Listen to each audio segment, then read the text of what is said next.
La cabra cora cabra cora cabra cora cabra cora cabra cora cabra coria cataba.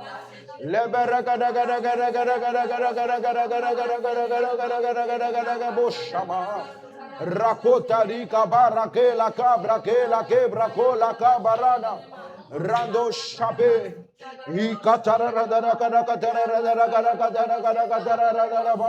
Rako shaka bare balu bala bale balia. Rako la cabra cola ndaranadama. Au nom de Jésus, nous avons prié. Tu vas lever ta voix, tu vas prier, tu vas dire Seigneur, à la fin. Il y a un mois avant et un mois après. À la fin de cette soirée, on constate vraiment qu'il y avait un mois avant la soirée et un mois après la soirée. Est-ce que vous pouvez lever ta voix et prier dans ce sens au nom de Jésus? Nous voulons élever nos voix et intercéder. Prie avec foi. Dis Seigneur, qu'on puisse constater, que je puisse voir clairement qu'il y avait une version de moi qui existait avant cette soirée et une autre version qui existe après cette soirée. Marakale kabradara kalakali akabala kalakataba. Shakabra koria kabra koria kanarabra soria kanarabra. Père, je prie pour qu'il y ait une version de moi avant le démarrage de cette soirée et une autre version après le démarrage. Shakabra koria kabra koria kabra koria kabra koria kataba. Père, je prie au nom de Jésus que la version de moi qui sortira de cet endroit ne soit pas la même que la version qui est entrée.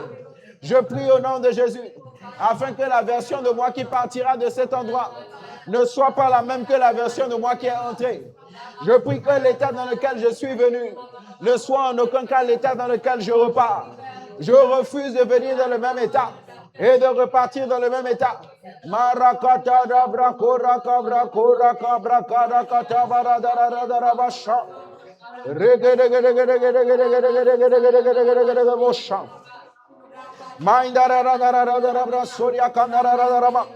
refuse, je refuse, je refuse, je refuse, je refuse.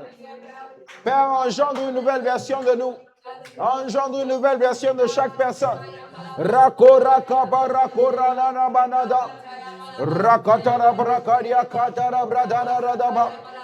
Prie, prie, prie, prie, prie, prie, prie. Shamana katara radara bradara radaraba. Mindere de bro sham de bro sham radaraba. Mindara radara braskoria kandere de bro. Shaka brakoria kandere de bro. Prie, prie, prie, prie, prie, prie. Shabrakola balakata paradana bala. Barakora katana brashame. Rakolia kabra kora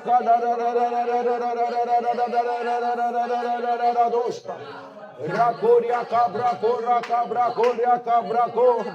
Plus jamais le même au nom de Jésus. Plus jamais la même au nom de Jésus. Shakabra koria kabra koria kabra koria. Rakota rakabra kora kabra kora kabra kora kabra kora. Shaparakatara barakatara barakatara barakatara barakata. Boshama Rako Sabera Bulaka Bala Bale Balea Inarara Brashandere Bro Rako Sabera Brila de la Bala Rako Dalia Brako Rakatara Bradara Sheke Broko Broko Lode Rako Rakatara Brakoria Kataba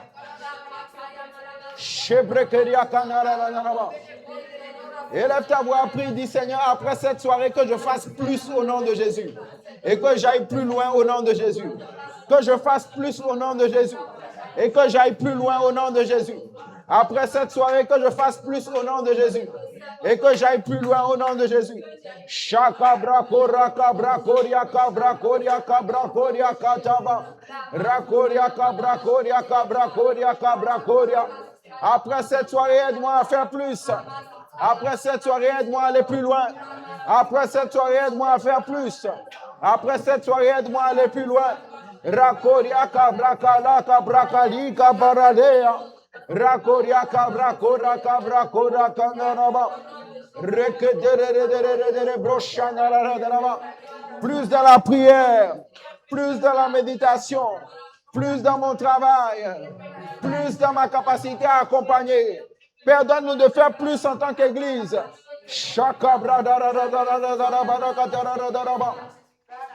Rindariandarabra Shanderebo. La cabra coria cabra coria cabra coria cabra coria cataba. Regedegedegedegedegedebo shama. Racoria cataradarabra scoria cataradaraba. Aide-nous, Père, aide-nous, Père, aide-nous, Père, aide-nous, Père. Racoria catarabra shanderebro coria cataradaraba. Racoria canderebro shanderebo. Prie, dis Seigneur, donne-moi d'entendre clairement ta voix ce soir au nom de Jésus. Que j'entende clairement ta voix ce soir au nom de Jésus. Que j'entende clairement ta voix me parler au nom de Jésus. Shakaria katarabra koria kataradaraba. Rakoria katarabra koria kataradaraba. Rakoria katarabra shanderebro. La koria katarabra koria kanderebro. Shakaria kandaradara koria kanderebro. Rakoria kandaradara shanderebro. Rakoria kanderebro shanderebro. La karaka brakoria kabra koria kabra koria kabra koria kabra kataba. Shanderebro koria kanderebro. La koria katara braskoria kanderebro. Que la direction soit claire. Que la direction soit claire. Que la direction soit évidente. Que ta voix se fasse entendre.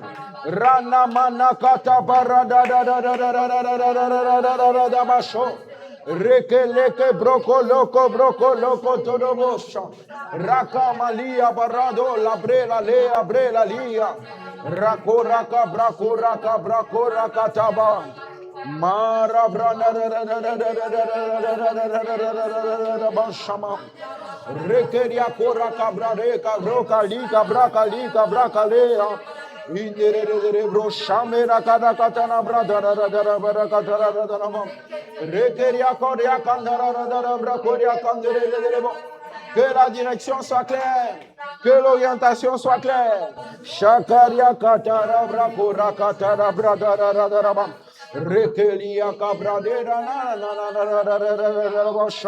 shabrako rindala dara barakatara dara brakoria kadarava. Prie encore pendant une minute, Seigneur, que je reçoive la direction, que je reçoive l'orientation.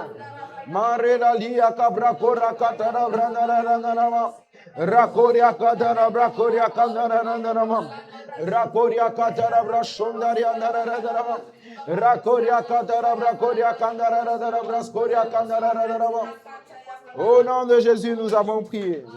Au nom de Jésus, nous sommes exaucés. Seigneur, nous voulons te rendre grâce et te dire merci. Merci Saint-Esprit de Dieu parce que tu es déjà au milieu de nous.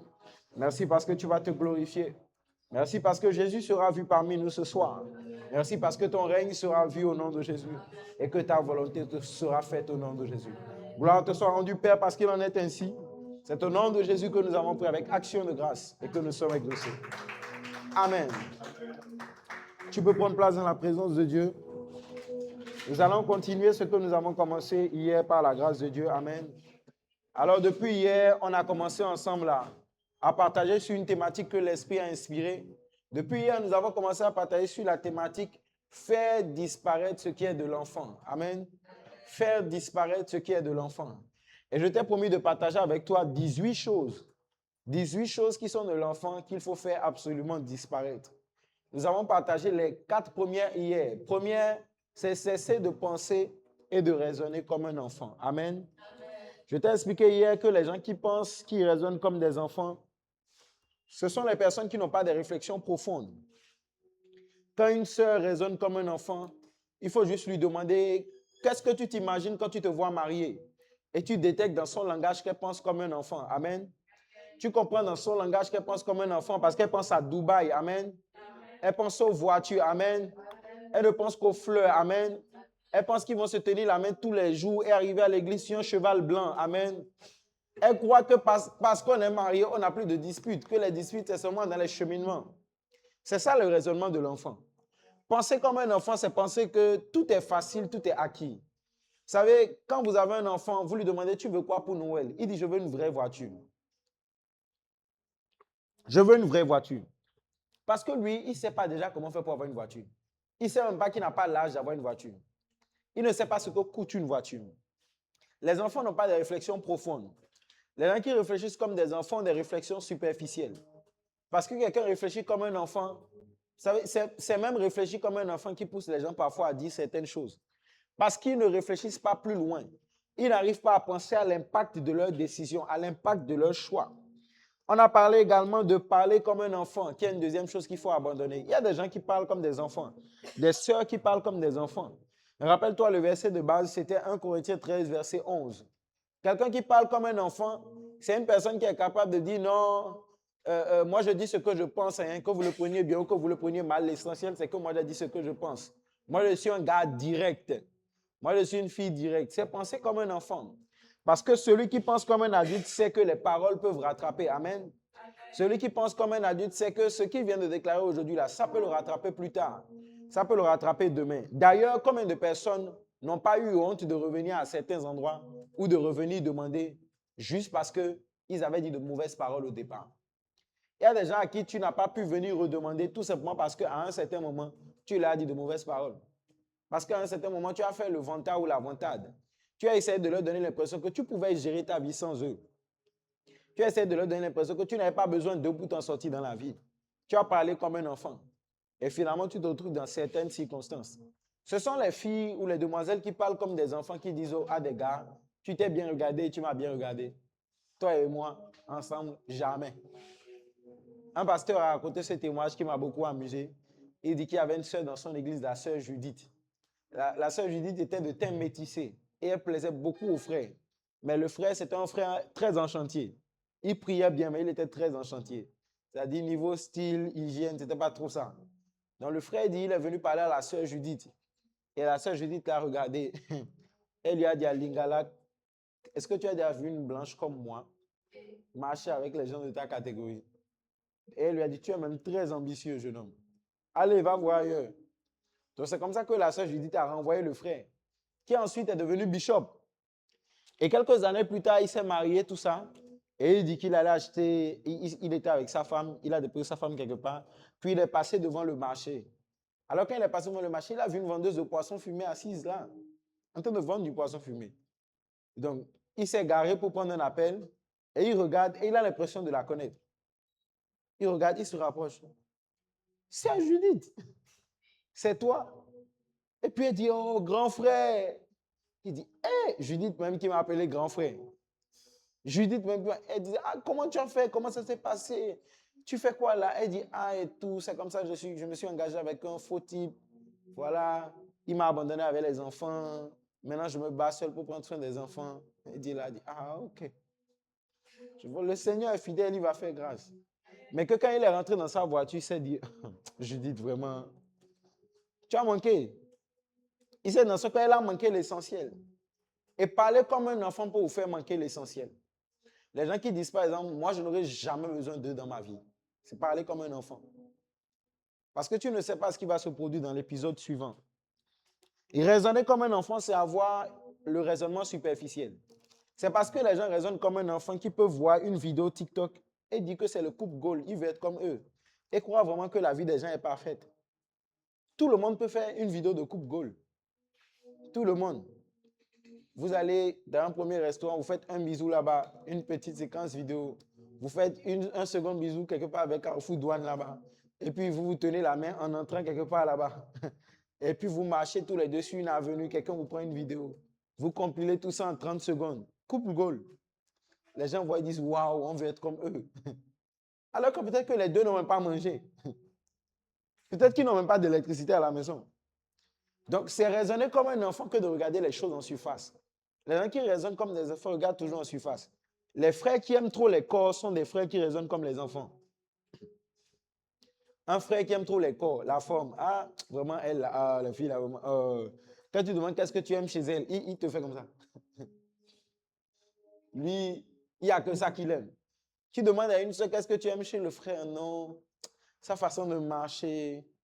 Et quand il parle, je me sens en sécurité. Amen. Je ne sais pas si quelqu'un a déjà atteint le niveau d'amour, il réécoute plusieurs fois la note vocale de quelqu'un. Amen. Amen. N'aie pas honte. Ça t'est arrivé au moins une fois. N'aie pas honte. Sois humble.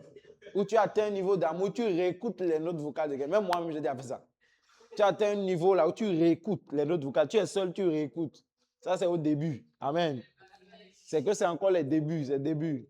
Les débuts, là, tu relis les anciens messages. C'est au début, c'est encore neuf. Amen. Attends quelques mois. Attends encore quelques mois. Quand chacun va commencer à voir le vrai visage de l'autre, vous allez cesser ce genre de jeu. Donc, vous voyez, réfléchir comme un enfant, c'est ne voir les choses qu'en surface. J'avais l'habitude d'accompagner ma mère faire du footing les matins, quand j'étais en classe de deuxième année d'université. Alors, un matin, je suis sorti avec elle. Elle faisait du footing à 5 heures. Alors, je suis sorti courir avec ma mère et pendant qu'on courait, elle voyait des gens et elle les saluait, elle leur disait bonjour. Et moi, je ne saluais pas. Donc, on courait à deux, elle disait bonjour. Moi, je ne saluais pas, je ne saluais pas, je ne saluais pas. Donc, à un moment donné, après avoir salué une quatrième personne, elle m'a dit, toi, tu ne salues pas les gens. J'ai dit oui, mais je ne les connais pas. Et il fait nuit. On est encore 5 heures du matin. Et ma mère m'a posé une question ce jour-là. Elle m'a dit, est-ce que tu sais que si tu le dépasses et que tu t'écroules au sol, c'est lui qui va te venir en aide en premier. Elle m'a dit, est-ce que tu sais que si tu le dépasses et que tu tombes là tout de suite là, la première personne qui peut appeler les sapeurs-pompiers, c'est lui. Elle m'a dit, imagine que tu ne l'as pas salué et ça lui a fait mal et tu tombes et puis il ne se lève pas. En fait, elle m'a dit, mais en fait, vous les jeunes, vous ne réfléchissez pas bien. Parce que quelque chose peut t'arriver juste après lui. Et c'était un raisonnement d'enfant de croire que oh, c'est facultatif de saluer les gens. Une sœur a été délivrée comme ça d'un frère bizarre parce qu'elle saluait la voisine du frère. Elle avait l'habitude de saluer la maman une maman qui habitait dans la maison du frère, ne sachant pas au départ que la maman était la voisine de son cheminant. Elle a salué la maman et fortuitement, elle discutait comme ça. Quand la maman joue au marché, était en train de parler de son voisin qui emmène des filles tous les jours. Un pianiste qui emmenait des filles chaque jour. Et juste parce qu'elle saluait la maman a vu le fond d'écran de son portable. C'est qui ça? Elle dit non, c'est moi. La maman dit son chemin quoi? Ah, ma petite, vraiment, elle va pas te bâtir. Tu es une fille bien. Lui, là, laisse-le. Je suis sa voisine. Chaque jour, il amène une femme. Si tu veux, le jour où il ramène, je t'appelle. Donne-moi ton numéro. C'est comme ça que la maman l'a appelé un jour. Elle est venue pour la première fois constater les dégâts du frère. À cause de juste la politesse. Mais quand tu as un raisonnement d'enfant, tu te dis, oh, vous savez, c'est les raisonnements d'enfants qui font que les gens manquent de respect à leurs parents à cause de l'amour. Ils raisonnent comme des enfants. Qui va prendre ta dot? Qui va prendre ta dot? Quand tu te bagarres avec ton papa là, qui veut prendre la dot? C'est les raisonnements d'enfants qui font ça. C'est les raisonnements d'enfants qui font que les gens disent, oh non, nous on s'en fout, on va faire les choses comme nous on veut. C'est des raisonnements d'enfants. Les raisonnements d'enfants sont beaucoup des raisonnements de rébellion. On est dans une société aujourd'hui où les gens louent. Il y a toute une famille qui fait ça, ils font des locations pour les dots. C'est-à-dire, il y a dans la maison une vieille qui joue la maman du marié. Il y a un vieux qui fait le papa du marié. Et il y en a qui font les frères et soeurs. Et ils prennent un cachet de 500 000 pour faire la famille à la dot. Donc, il y a des jeunes gens aujourd'hui qui ont tellement de plans avec leur famille qu'ils vont louer une fausse famille pour faire la dot. Il y a des raisonnements d'enfants. Vous êtes peut-être une soeur, vous voulez cheminer avec un frère. Vous remarquez que lui, chaque jour, quand tu lui écris, il y a toujours cri dans l'appel. S'il ne se bat pas avec sa maman, c'est qu'il se bat avec ses frères. Comme tu raisonnes comme une enfant, tu te dis, oh, c'est pas grave, c'est eux qui sont insupportables. Lui, c'est un gars bien. Ah bon? Attends un peu. Attends un peu. Raisonnez comme un enfant. Parler comme un enfant, les amis, c'est parler sans retenue. C'est parler sans faire attention à ce qu'on dit. C'est-à-dire, la troisième chose de l'enfant que tu dois faire disparaître, c'est la recherche de la gratification immédiate. Les enfants cherchent ce qui va te donner tout de suite. Les enfants veulent la récompense rapide. C'est parce que les gens raisonnent comme des enfants quand on leur dit passe de 0 à 20 000 euros en 3 jours. Et la formation est à 1 800 euros et il va faire un prêt. Il paye les 1 800 euros en étant convaincu. On dit que sans compétences, sans diplôme, juste un smartphone et une connexion Internet. 1 800 euros la formation. Il paye. Et il a su qu'en 3 jours, il aura 20 000 euros. C'est le raisonnement d'enfant. C'est le raisonnement d'enfant qui fait qu'au lieu d'aller travailler, les gens mettent tout leur argent dans le loto. C'est un raisonnement d'enfant. C'est une recherche de gratification immédiate. Ça fait partie des choses de l'enfant qu'il faut faire disparaître. C'est parce que beaucoup de gens raisonnent même comme des enfants que même dans leur travail, qu'est-ce qu'ils font? Ils font un travail de mauvaise qualité à un client en se disant, j'ai déjà pris l'argent. En oubliant qu'en affaires, on ne trompe les gens qu'une fois. La deuxième fois n'aura pas lieu. Si tu vas quelque part une seule fois, quelqu'un te vend un produit de mauvaise qualité, tu ne retournes plus jamais. Donc, un coup, tu vas bouffer son argent, mais tu n'auras plus son argent. Parce que tu es tout le temps en train de rechercher la gratification immédiate. Ceux qui raisonnent comme les enfants, tellement ils cherchent la récompense immédiate que ce sont des personnes qui ne peuvent pas jeûner. Il faut qu'ils mangent tout de suite. Il faut qu'ils jouissent de ce qu'on leur a donné tout de suite. C'est le raisonnement d'enfants qui pousse les jeunes à se lancer dans l'anac, la recherche de gratification immédiate. C'est le troisième élément que tu dois supprimer. Je te l'ai dit en m'appuyant sur Ecclésiaste, chapitre 7, verset 8. Mieux vaut la fin d'une chose que son commencement. Mieux vaut un esprit patient qu'un esprit hautain. Ecclésiaste va t'expliquer que la fin d'une chose vaut mieux que son commencement. J'ai réalisé une chose dans la vie, mes amis, c'est que les jeunes sont toujours pressés et les vieux sont toujours patients. Vous avez remarqué le niveau de patience des vieilles personnes? Alors que normalement, c'est eux qui n'ont plus beaucoup de temps, ils devraient être pressés. Mais c'est comme si plus un homme vieillit, une des caractéristiques que tu prends de l'âge, c'est que tu deviens patient. Tu deviens patiente. Tu comprends que certaines choses vont mettre leur temps, mais ça va venir. Vous devez comprendre, les amis, dans la vie, qu'il y a des principes qui ne vont pas changer. Il n'y a aucun processus, rien que vous puissiez donner à un petit garçon de 5 ans pour qu'il ait de la barbe. Ce n'est pas possible. Ce n'est pas possible. Si vous voulez qu'il ait la barbe, nourrissez-le et patientez.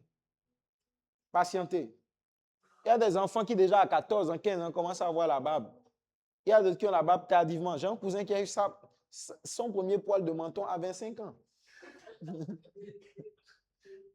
Je me rappelle qu'on se moquait. Oui, il y a des adultes qui n'en ont même pas. Il y a des adultes qui n'en ont même pas. Il a eu, pendant que quelqu'un d'autre a eu, mon petit frère à moi, à 15 ans déjà, je voyais les trucs comme ça. Moi, j'ai vu mes premiers poils de menton arriver vers 17 ans et demi, 18 ans. Lui, déjà à 14 ans, il avait de la pilosité. Donc, il y a des choses que vous ne pouvez pas faire apparaître avant le temps. Ce n'est pas possible. La sagesse veut que vous soyez patient. Vous savez, la Bible dit que la richesse rapidement acquise se dissipe facilement. Mais que les biens que vous avez pris le temps de construire, vous arrivez à les maintenir. L'une des raisons pour lesquelles la plupart des gens qui sont vraiment riches ne peuvent plus redevenir pauvres, même si vous leur envoyez toutes les mauvaises ondes du monde, c'est parce qu'ils ont construit. Ils savent comment ça marche. C'est comme en classe. Même si tu déchires ma copie, si j'ai appris, je vais réécrire. Mais si j'ai triché, c'est fini. Si j'ai triché, c'est fini. On était en terminale D quand un de mes amis pour le devoir de maths s'est mis à côté de la première de classe. Et il regardait sur sa copie. Et il a fini de copier tout ce que la fille a fait. Quand la fille a fait yé, elle a déchiré tout le brouillon. La fille a tout déchiré. Quand elle a déchiré, il a fait. Il m'a regardé. Je l'ai regardé, j'ai fait. C'est mort. Et la fille avait fait ça exprès. Parce que quand la fille a déchiré comme ça maintenant, elle a caché. Vous connaissez le truc de comment on cache sa copie en classe. Donc quand la fille a fait ça maintenant, elle s'est couchée comme ça. Et elle a commencé à écrire. À écrire, à écrire. Elle a composé toute son épreuve en cachant. C'est comme ça qu'il a eu 4. C'est comme ça qu'il a eu 4. Il avait dit non, le jour là, vraiment, moi, c'est 14 ou bien je vais aller m'asseoir à côté de la fille là. 14. Et il avait déjà commencé à parler à la fille un mois avant la compétition. Ah, je vais rester à côté de toi. Et la fille disait non, pourquoi tu veux changer de place? Il dit non, je vais rester à côté de toi là. Je vais rester. Et puis parfois, il reste un peu, il change de place. Il reste un peu, il change de place. Donc il reste à sa place pendant les autres compétitions. Et puis Mathieu, il est venu s'asseoir. Donc la fille a compris. Elle lui a fait faux bon. Une épreuve de 4 heures comme ça, pendant 1 heure, 1h30, elle a diverti correctement sur un brouillon. Et il a tout noté sur sa feuille. Puis après, la fille déchire tout. Il est perdu.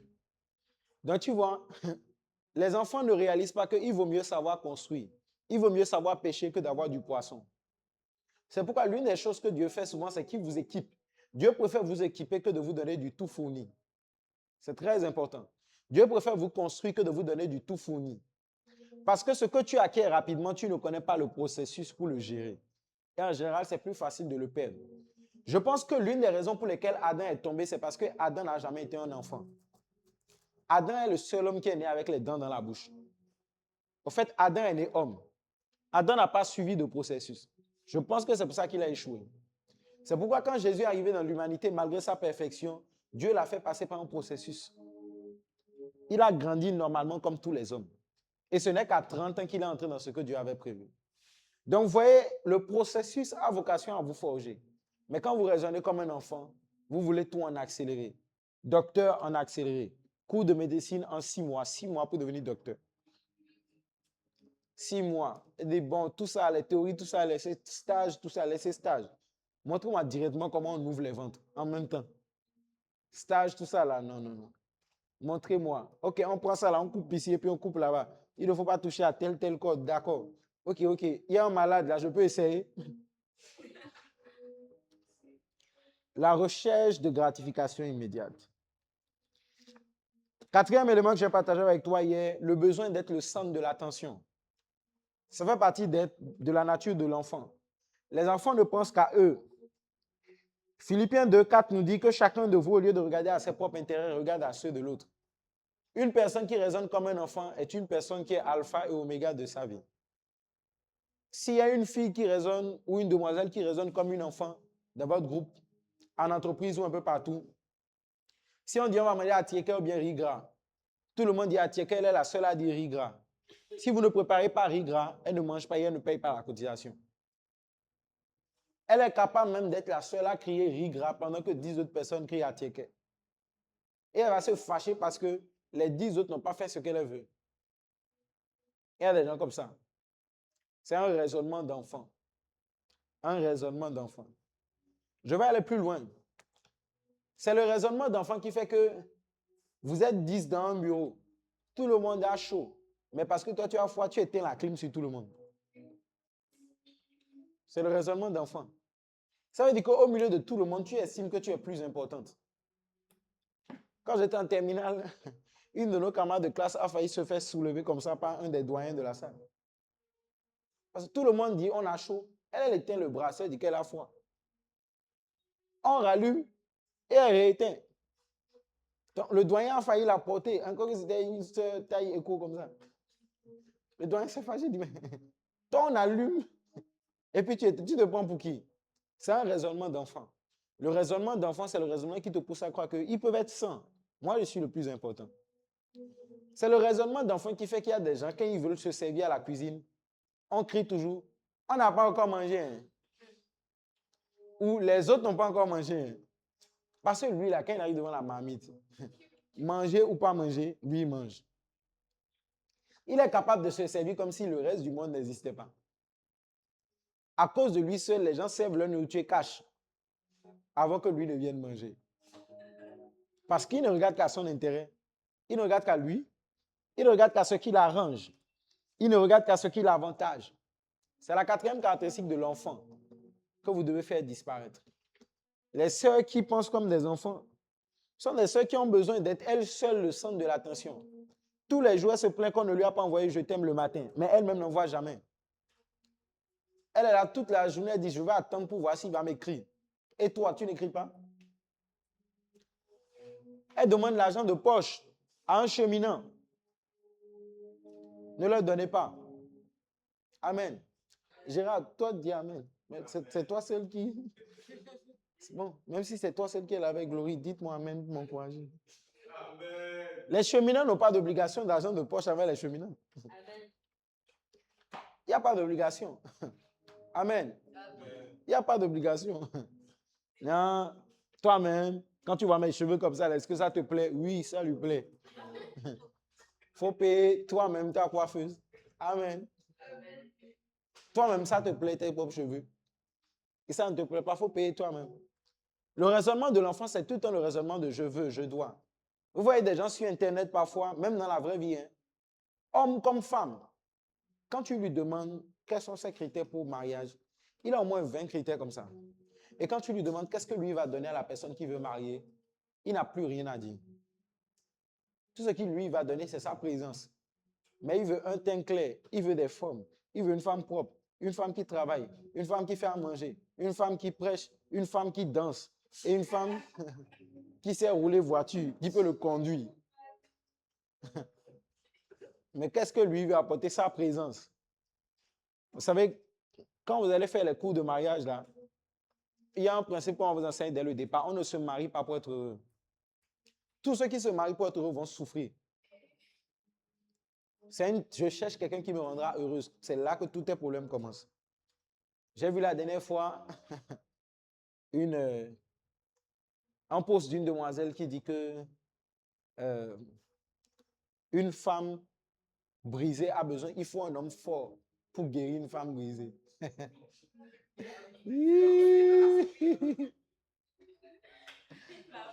Les femmes brisées, il leur faut Jésus-Christ. Hein. Il ne leur faut personne. Si vous n'allez pas soigner vos problèmes et que vous êtes là, dit qu'il faut un homme fort, vous allez être déçus. Il ne faut pas un homme fort, il faut Jésus-Christ.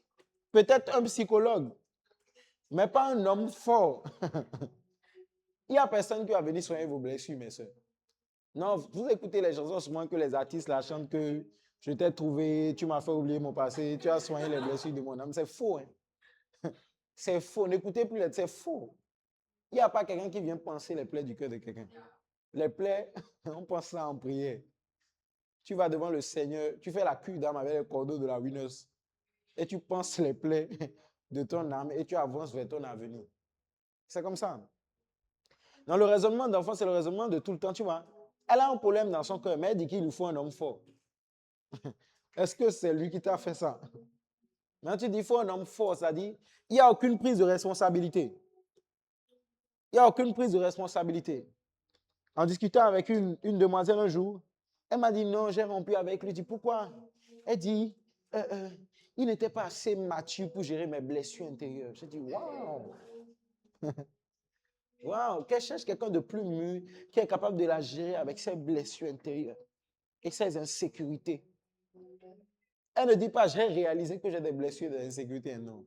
Elle dit que lui, il n'est pas assez mature pour la gérer, elle, dans ses blessures intérieures et ses insécurités. Ça m'amène au 5e élément qui caractérise l'enfant que tu dois faire disparaître. La tendance à blâmer constamment les autres. La tendance à blâmer constamment les autres. Proverbe 28, verset 13. Celui qui cache ses transgressions ne prospère point, mais celui qui les avoue et les délaisse obtient miséricorde. Celui qui cache ses transgressions ne prospère point, mais celui qui les délaisse, celui qui les avoue et les délaisse obtient miséricorde. Voici ce que ça veut dire. Vous savez, blâmer les autres, c'est essayer de ne pas avouer ses propres transgressions. C'est comme si tu essaies de te convaincre toi-même que tu n'as pas un problème dans ton âme. Tu essaies de te convaincre toi-même qu'il y a un truc, que tout va bien chez toi, que tout est correct. Vous devez savoir, les amis, quelque chose. J'ai l'habitude de dire une phrase toute simple. Si dans toutes les histoires que vous racontez, vous êtes le héros de l'histoire, vous êtes un menteur. Vous êtes un menteur. Tu as ici dans toutes les histoires, il y a des gens dans toutes les relations qu'elles ont eues. Quand elles te racontent, non, je ne sais pas pourquoi je suis fille bien. À chaque fois, on me laisse. J'ai tout fait. J'ai tout donné. Et tu es plein. Les hommes ne sont pas bien. Il n'y a plus de bons gars dans ce monde. Et puis souvent, les filles comme ça ont toujours une bestie. Qui dit, je t'assure, tu n'as pas de chance en amour. Oh, ça va aller. Elles ont toujours une bestie qui leur dit, oh là là. Oh, c'est pas tout, tu n'es pas comme ça. C'est ces gars-là qui ne sont pas sérieux. Celui qui délaisse, c'est lui qui obtient miséricorde. Celui qui avoue et qui délaisse. Celui qui avoue et qui délaisse, c'est lui qui obtient miséricorde. 5e caractéristique de l'enfant, 5e attitude de l'enfant qu'il faut faire disparaître, c'est la tendance à toujours rejeter le tort sur les autres. Toujours rejeter le tort sur les autres. Certaines personnes sont comme ça. Elles n'avouent jamais. C'est un comportement d'enfant. C'est un comportement d'enfant. Je me rappelle, nous étions à la conférence des pères à Paracou. Quand le pasteur Teddy est venu prêcher, il a prêché pendant 45 minutes et les gens, ils ont senti la prédication là.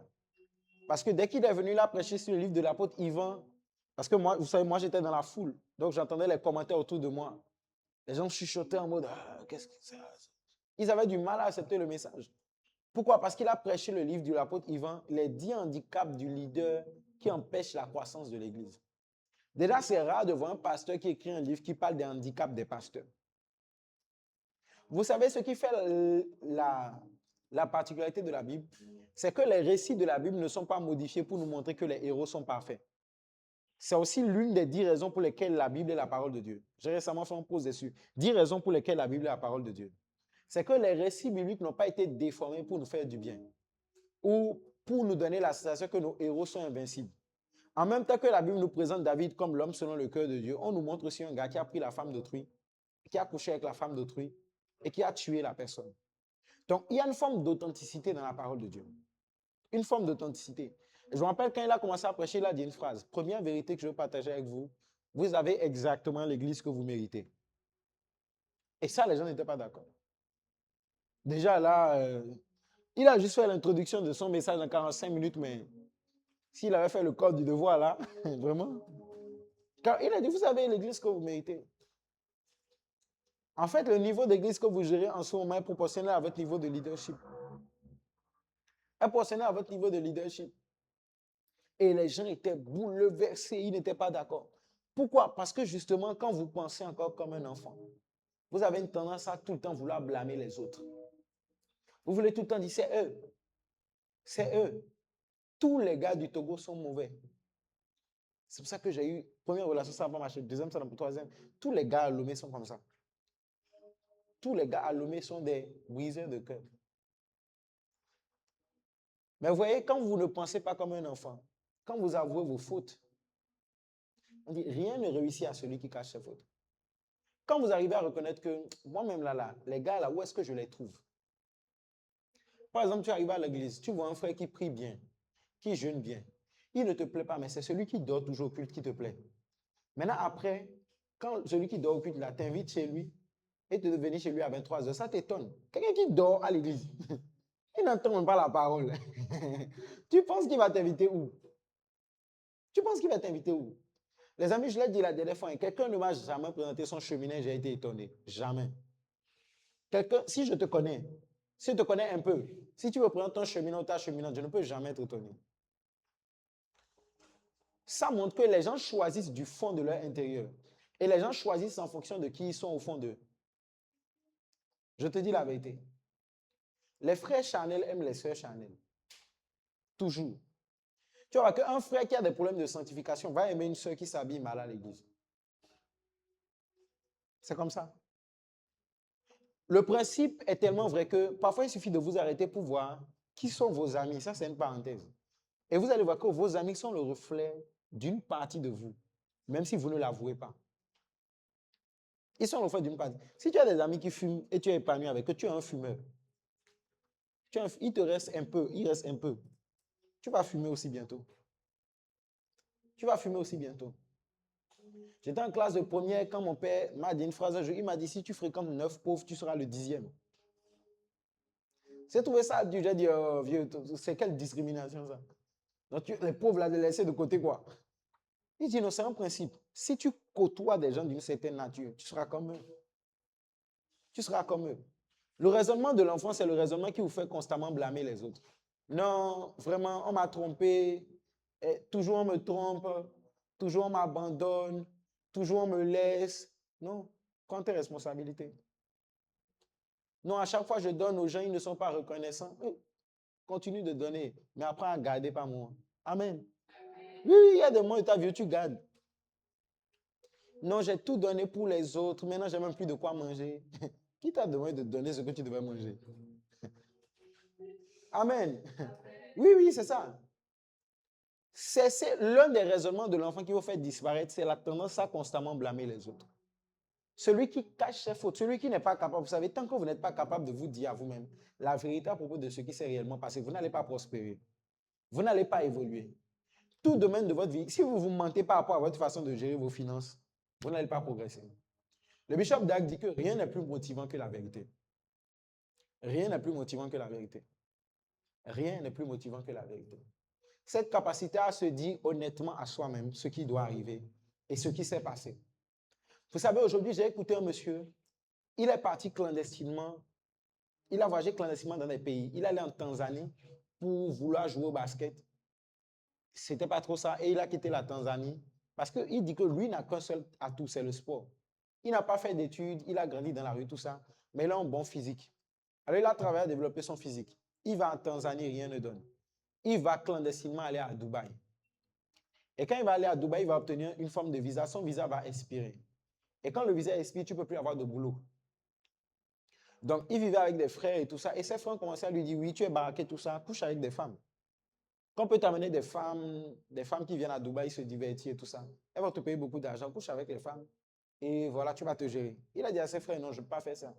Ils ont dit non, et tout, si tu ne veux pas faire ça, alors nous, on ne te donne plus rien. Donc, c'est comme ça qu'il s'est retrouvé à commencer à voler dans des supermarchés pour s'en sortir. Déjà, pour oser avouer qu'on volait dans un supermarché à Dubaï, il faut être très honnête. Beaucoup de gens, pendant le moment où ils racontent leur histoire, peuvent cacher ça. Il a avoué qu'à un moment donné, il dit qu'il s'habillait très bien. Il avait quelques bijoux en or qu'il avait ramenés de son pays d'origine. Et il mettait même ses bijoux en or. En fait, il était tellement bien sapé que quand il se baladait dans les rayons des supermarchés, on ne pouvait pas imaginer qu'il était là pour voler. Il dit qu'il volait du riz blanc, il volait tantôt des pâtes, juste ce qu'il fallait pour tenir. Et pour continuer à faire de la gym chaque jour et avoir son physique parce qu'il savait qu'un jour, il allait finir par arriver quelque part avec ce physique-là. Il dit, il a tout fait, il est allé dans un club, on ne l'a pas pris. Parce qu'il était baraqué et géant, mais il ne savait pas jouer au basket.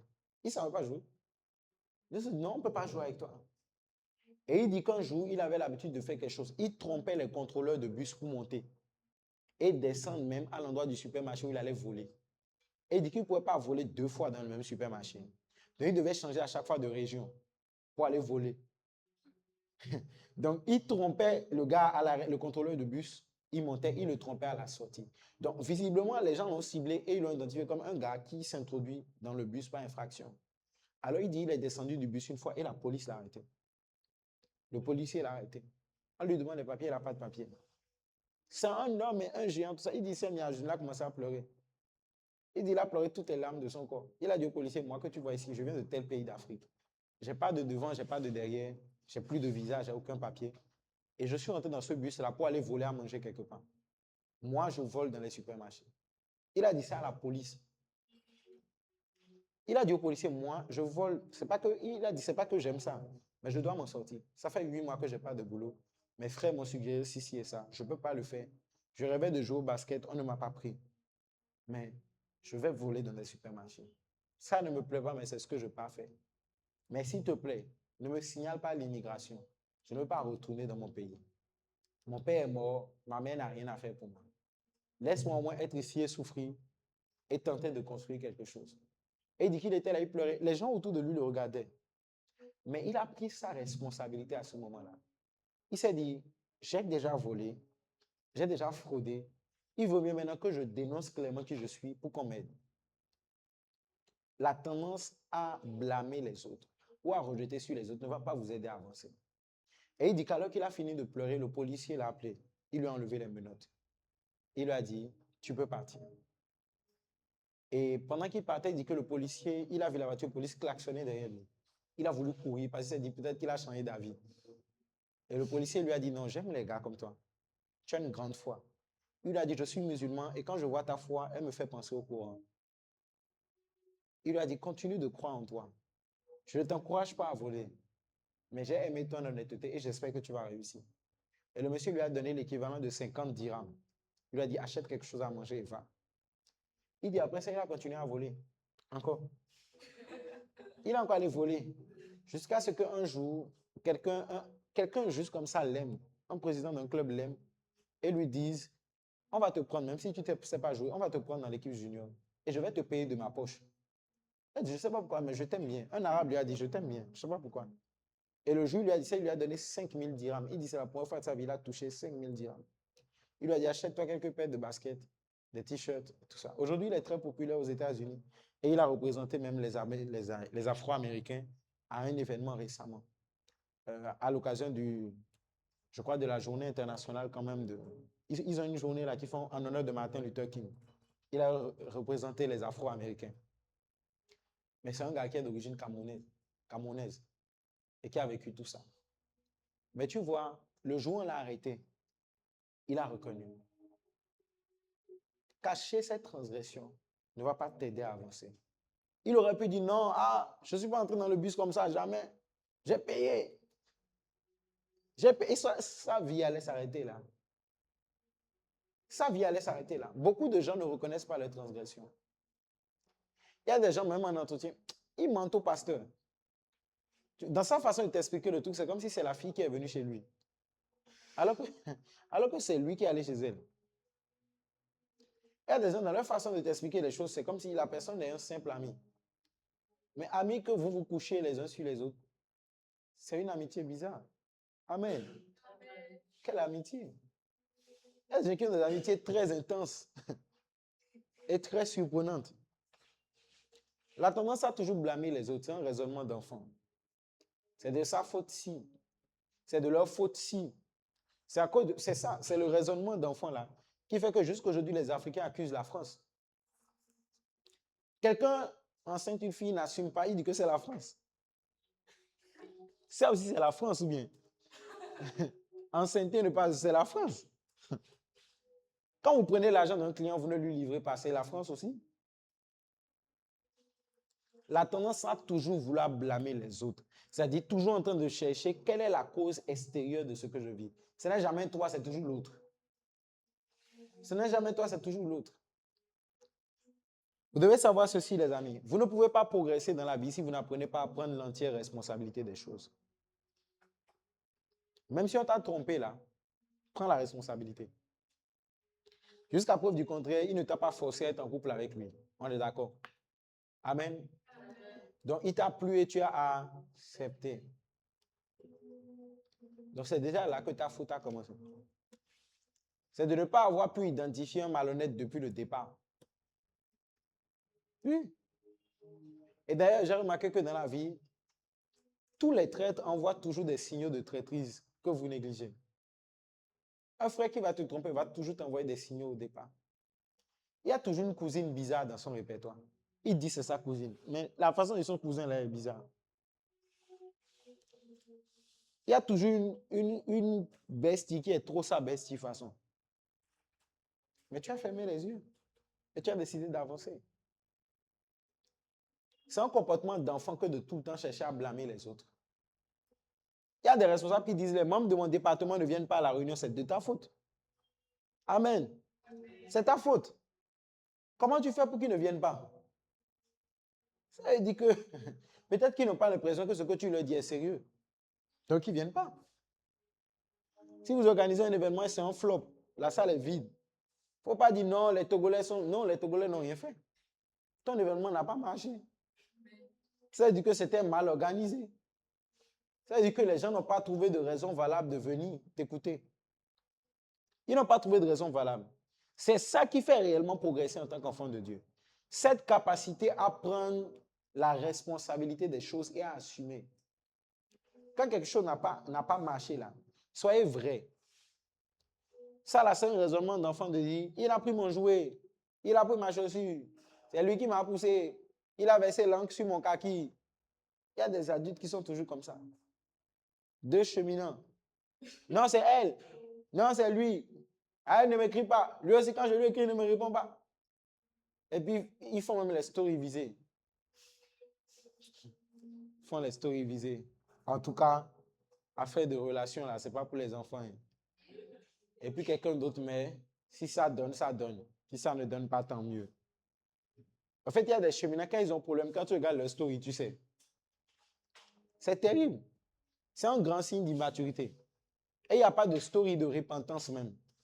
C'est tous les stories de... Les filles d'aujourd'hui, là, je me demande si on va s'en sortir. Toujours, c'est les autres, jamais lui. Toujours, ce sont les autres qui ont mal fait, c'est jamais lui. Blâmer constamment les autres, les amis, est un signe d'immaturité. C'est un signe d'immaturité. Tu es respo, tu convoques les gens, ils ne viennent pas, ça veut dire qu'ils ne te prennent pas au sérieux. Ça veut dire qu'il y a un truc à ton niveau à corriger. Parfois, le truc à corriger, là, c'est que depuis le début, tu n'as pas été un bon respo. Parfois, le truc à corriger, c'est que tu leur as trop donné l'impression que tes réunions ne sont pas importantes. Ils ont manqué 1, 2, 3 fois, tu as fait comme si c'était rien. Alors, ils ont pris goût. Ils ont pris goût. Blâmer constamment les autres, les amis, est un signe d'immaturité. Vous ne pouvez pas consacrer toute votre vie à dire que ce qui vous arrive est de la faute des autres. Admettez votre tort. Je veux finir ce point en disant ceci. Dans tout ce qui vous arrive, vous avez une part de responsabilité. Et vous devez savoir qu'il y a deux types de personnes dans la vie. Dans tout ce qui vous arrive, hein, en général, il y a une part de responsabilité. Il y a deux types de personnes dans la vie. Il y a la sœur qui dit non, euh, euh, euh, j'ai grandi sans mon père. C'est pour ça que je passe d'homme en homme. Je suis à la recherche de chaleur masculine. Ce n'est pas de ma faute. Ça, c'est une première catégorie de sœurs. Il y a une deuxième catégorie de sœurs qui dit j'ai grandi sans mon père. C'est vrai que je passe un peu d'homme en homme, mais j'aimerais sortir de là. C'est une sœur qui reconnaît que il y a un problème. Vous comprenez? C'est deux discours différents. Il y a un premier discours de non. Comprenez le fait que je change de gars et que je n'arrive pas à être fidèle. C'est que c'est la faute à mon père, c'est pas moi. C'est mon père qui n'a pas été là, qui me fait ça. Mais regardez autour de vous. Il y a des gens qui ont vécu les mêmes situations et même pire, qui ne sont pas comme vous. Pourquoi? Parce qu'ils ont cessé de blâmer les autres. Si c'est la faute à ton père, ça veut dire quoi? Laissez-moi, c'est plus fort que moi. Je dois faire. C'est mon père qui a créé ça. C'est ça, blâmer les autres. Quelqu'un peut vous blesser, mais vous décidez de comment vous vivez après la blessure. C'est deux catégories de personnes différentes. Face à la blessure, face à la chute, face à l'offense, il y a deux catégories de personnes. Il y aura toujours deux catégories de personnes devant les blessures. Deux catégories de personnes devant l'échec. Il y a ceux qui peuvent dire, vraiment, ça n'a pas marché. Ça n'a pas marché. Vous savez, il y a des jours où de pouvoir vous asseoir vous dire, ah, ça là, je n'ai pas été intelligente du tout. Vous devez être capable de vous asseoir et de vous dire, j'ai déconné. Dis, j'ai déconné. Dis ça maintenant. Dis, j'ai déconné. En fait, il y a des gens, c'est difficile pour eux-mêmes de dire, j'ai déconné. En fait, ils ne peuvent pas s'asseoir chez eux et dire, oh, vraiment, tu as fait n'importe quoi. Même se dire ça, eux-mêmes, ils ne peuvent pas. Du coup, quand ils arrivent devant les gens, c'est encore plus difficile. Il y a des gens qui sont en tort, tout le monde voit qu'ils sont en tort, mais ils débattent. Ça arrive tous les jours en circulation. C'est lui qui a tort, mais il insulte la maman de l'autre le premier. Tout le monde voit qu'il a tort et il veut garer, il veut se battre. C'est une attitude d'enfant. C'est partie des comportements qu'il faut faire disparaître en 2026. Vous n'avez pas été honnête sur un coup, venez voir les gens, dites-le, je n'ai pas été honnête. Vraiment, je ne vous ai pas dit toute la vérité.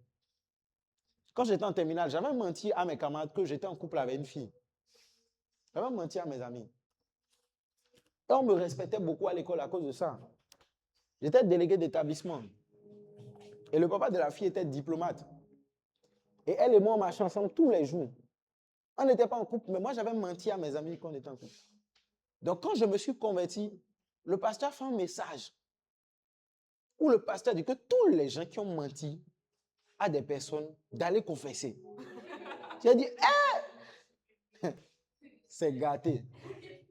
Tu sais, je me rappelle après le mensonge, là, un jour, j'étais là avec mes amis comme ça. Et puis, un de mes amis a dit, dis Valérie, il y a ta meuf qui passe. J'ai dit, ah! Et puis, voulait Jean aller voir la fille pour dire, non, ton gars t'appelle. J'ai dit, hey, reste tranquille. Il dit, non, c'est ta gueule. Il dit, non, reste tranquille là. Et puis, il a dit, ah, il peut dire, non, et elle et moi, on est en froid actuellement. J'avais menti. J'avais menti. Donc, après le message du pasteur, j'ai dit, hé! La honte de ça, ma réputation devant les gars, ça va être chaud. Heureusement, c'était pendant les vacances. Le bac était déjà fini. Mais le message du pasteur m'a tellement hanté. Et le lendemain, le pasteur a reprêché encore dessus. Que j'avais dit hier qu'il y a des gens qui ont menti. D'aller de me confesser leur péché. Vos mensonges, là, sont des réclamations sur vos vies. Allez confesser.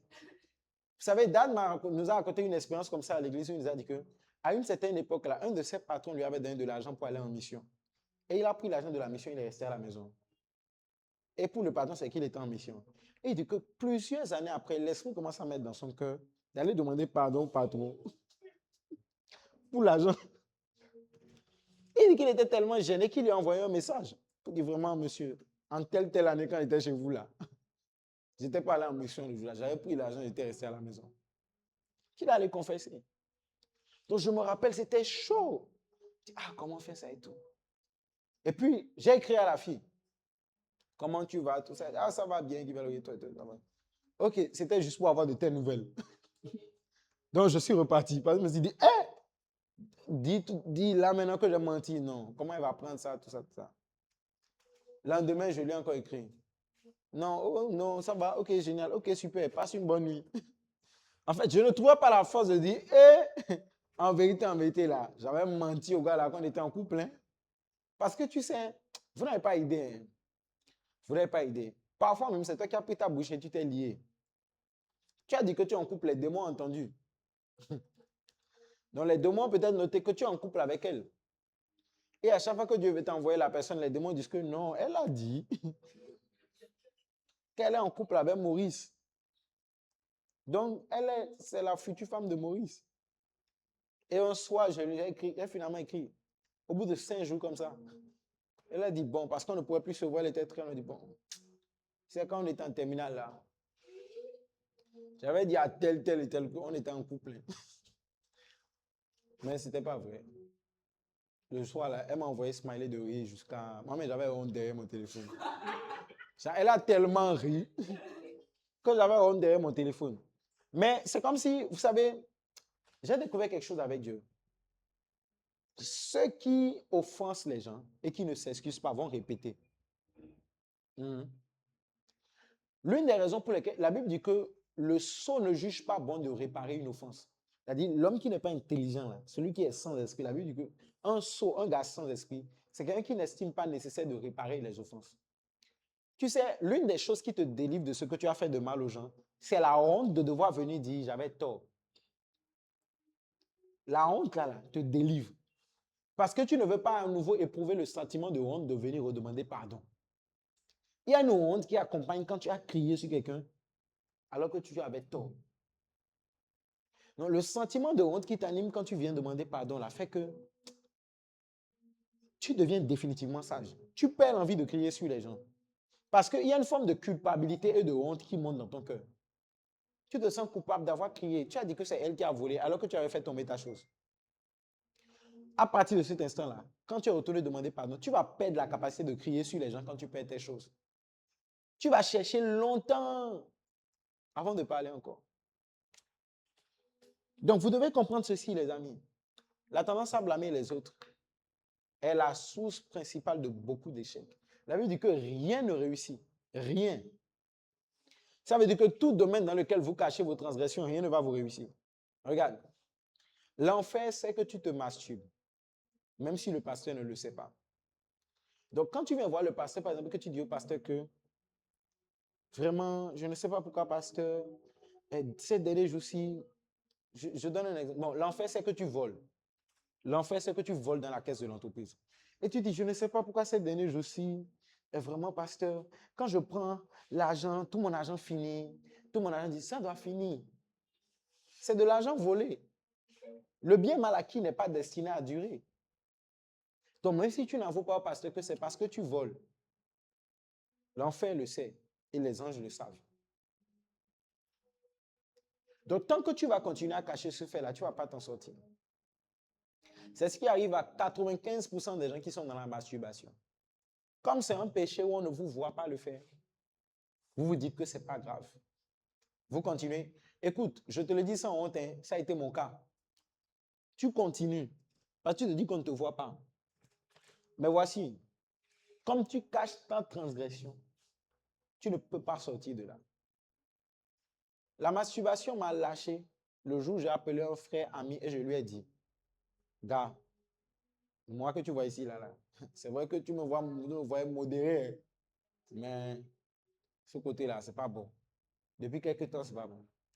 Tu sais, j'étais dans la masturbation et je m'encourageais en me disant, ça va aller. Ça va aller. J'ai fêté 1 an de masturbation. C'est quand j'ai fêté 1 an d'anniversaire de masturbation que j'ai dit que, waouh! Il dit, ah!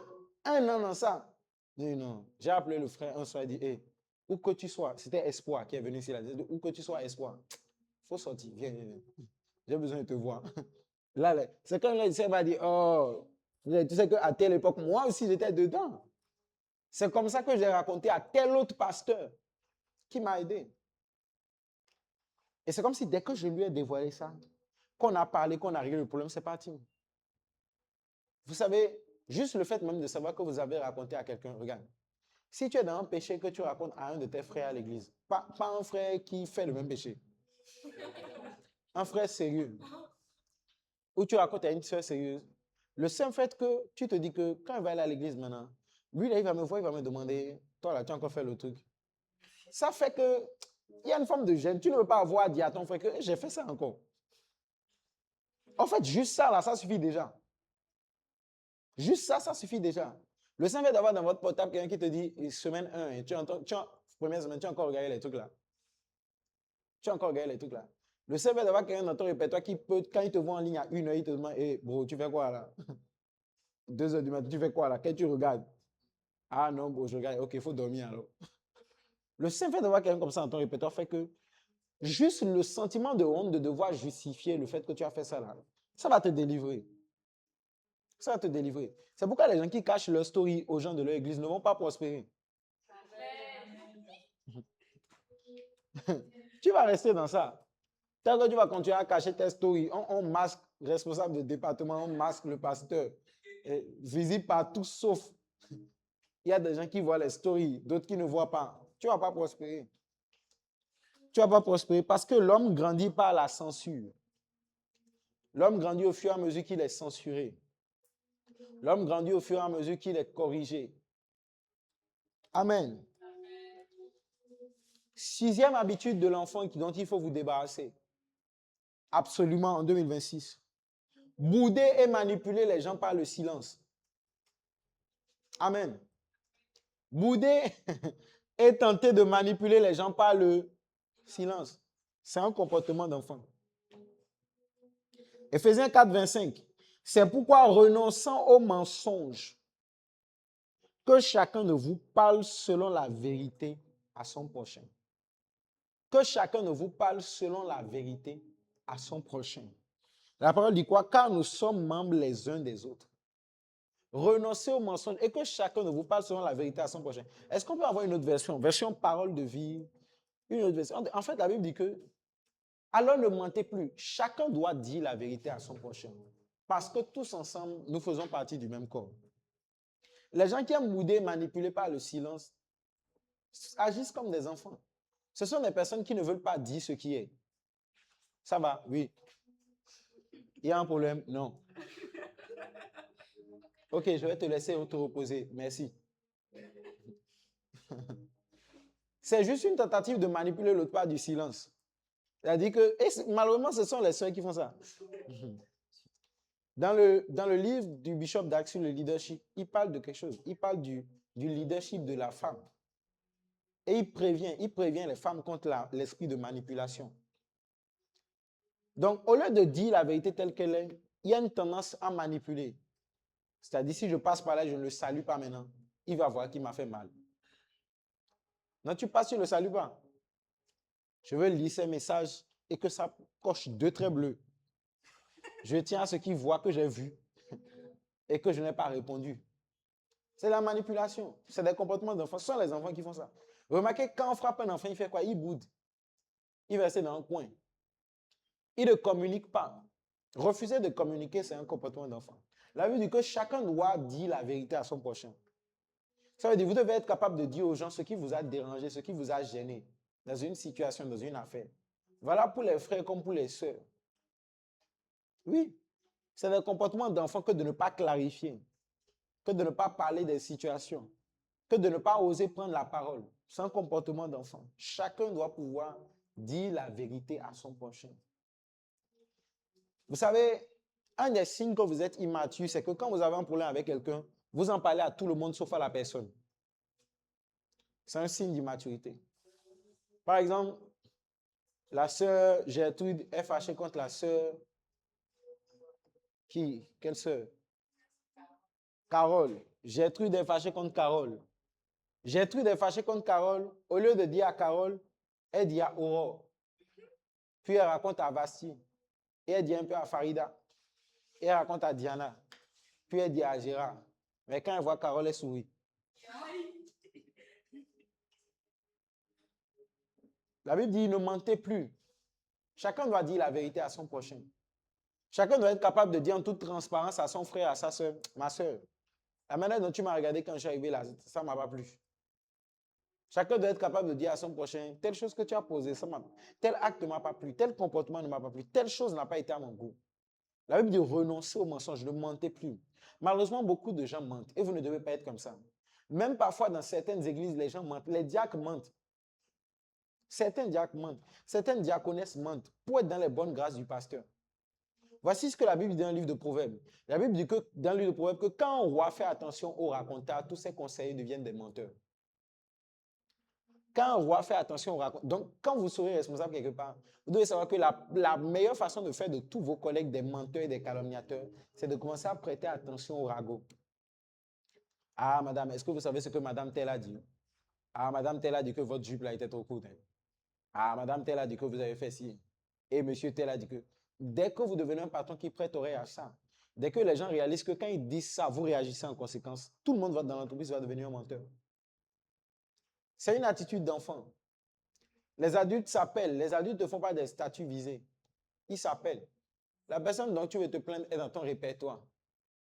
Et tu fais story qu'il y a des personnes, on pensait que c'était nos sœurs. C'est maintenant on a vu leur vrai visage. Où tu vois une sœur qui fait un statut. Le statut c'est Ah, je dis ça, je dis rien.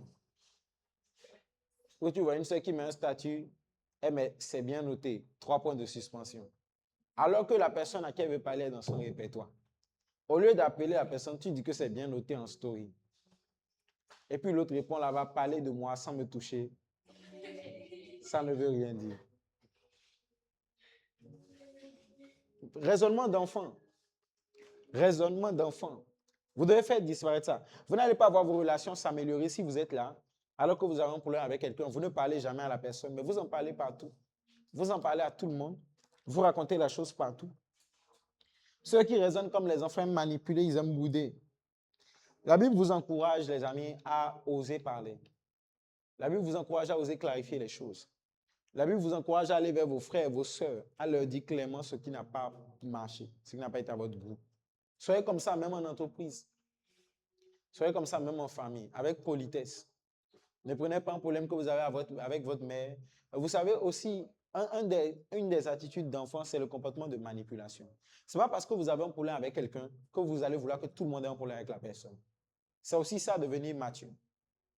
Il y a des gens avec qui, à un moment donné de ma vie, je me suis séparé, on était très proches. Du coup, quand tout le monde me voyait, il me demandait « Pourquoi tu n'es plus avec elle ?» Je répondais toujours une seule chose. Non, le temps qu'on devait faire ensemble est juste terminé. Et les gens parfois me disaient « Comment c'est terminé ?»« Ah, toi aussi, qu'est-ce qui s'est passé ?» Non. Le temps qu'on devait faire ensemble est terminé. Tu sais, la vie est faite de saisons. Et on va juste dire que la saison de ça est terminée. Je vois bien ce qu'il fait, j'apprécie beaucoup son travail et tout. C'est juste que voilà, moi aussi actuellement, j'ai bougé sur d'autres projets plus importants. Pourtant, ce qui s'est passé est très grave. Je pourrais dire, lui là, il m'a volé. On a fait ci, c'est un voleur. Mais je dis juste, la saison de ça est terminée. Pourquoi? Parce que ce n'est pas parce que quelque chose s'est mal passé avec la personne que je vais dire à tout le monde. Que je vais dire à tout le monde. Je te donne une petite anecdote. Tu sais, j'ai eu des challenges à un moment donné et je n'allais plus à l'église. Tu sais, quand je n'allais plus à l'église, là, je n'ai jamais permis que mon père sache que je n'allais pas à l'église. Mon père était païen. Je n'ai jamais permis. Pour ne pas qu'il me dise, ah, je t'avais dit que les trucs d'église là. Ou pour ne même pas que ce que je lui raconte affecte sa foi à un point où il ne soit plus jamais convertissable. Parce que mon histoire peut devenir une histoire de plus, il va se dire, moi aussi mon fils allait dans l'église, je lui avais parlé, et voilà comment c'est devenu. Donc, ce que je faisais même juste pour couvrir l'église, je sortais les dimanches matins pour aller nulle part. Nulle part. Mon père n'a jamais su. Mon père est juste venu me constater à la MDT. Il n'a jamais su. Pendant 2 ans, j'allais parler, mais il n'a jamais su. C'est ça, en fait, avoir de la maturité. Vous pouvez rompre avec quelqu'un sans que tout le monde ne sache qu'il vous a trompé. C'est possible. Mais il y a des sœurs. Ah, pourquoi tu n'es plus en couple avec Jérôme? Jérôme. Je ne veux même pas te parler, quoi. Si je te parle de Jérôme, tu vas me croire. Et puis il le dit, parle-moi, assois-toi, assois-toi. Je ne suis pas pressé, assois-toi. Jérôme. Tu le vois prier seulement à l'église. Hein? Lui, là, il n'est pas sérieux.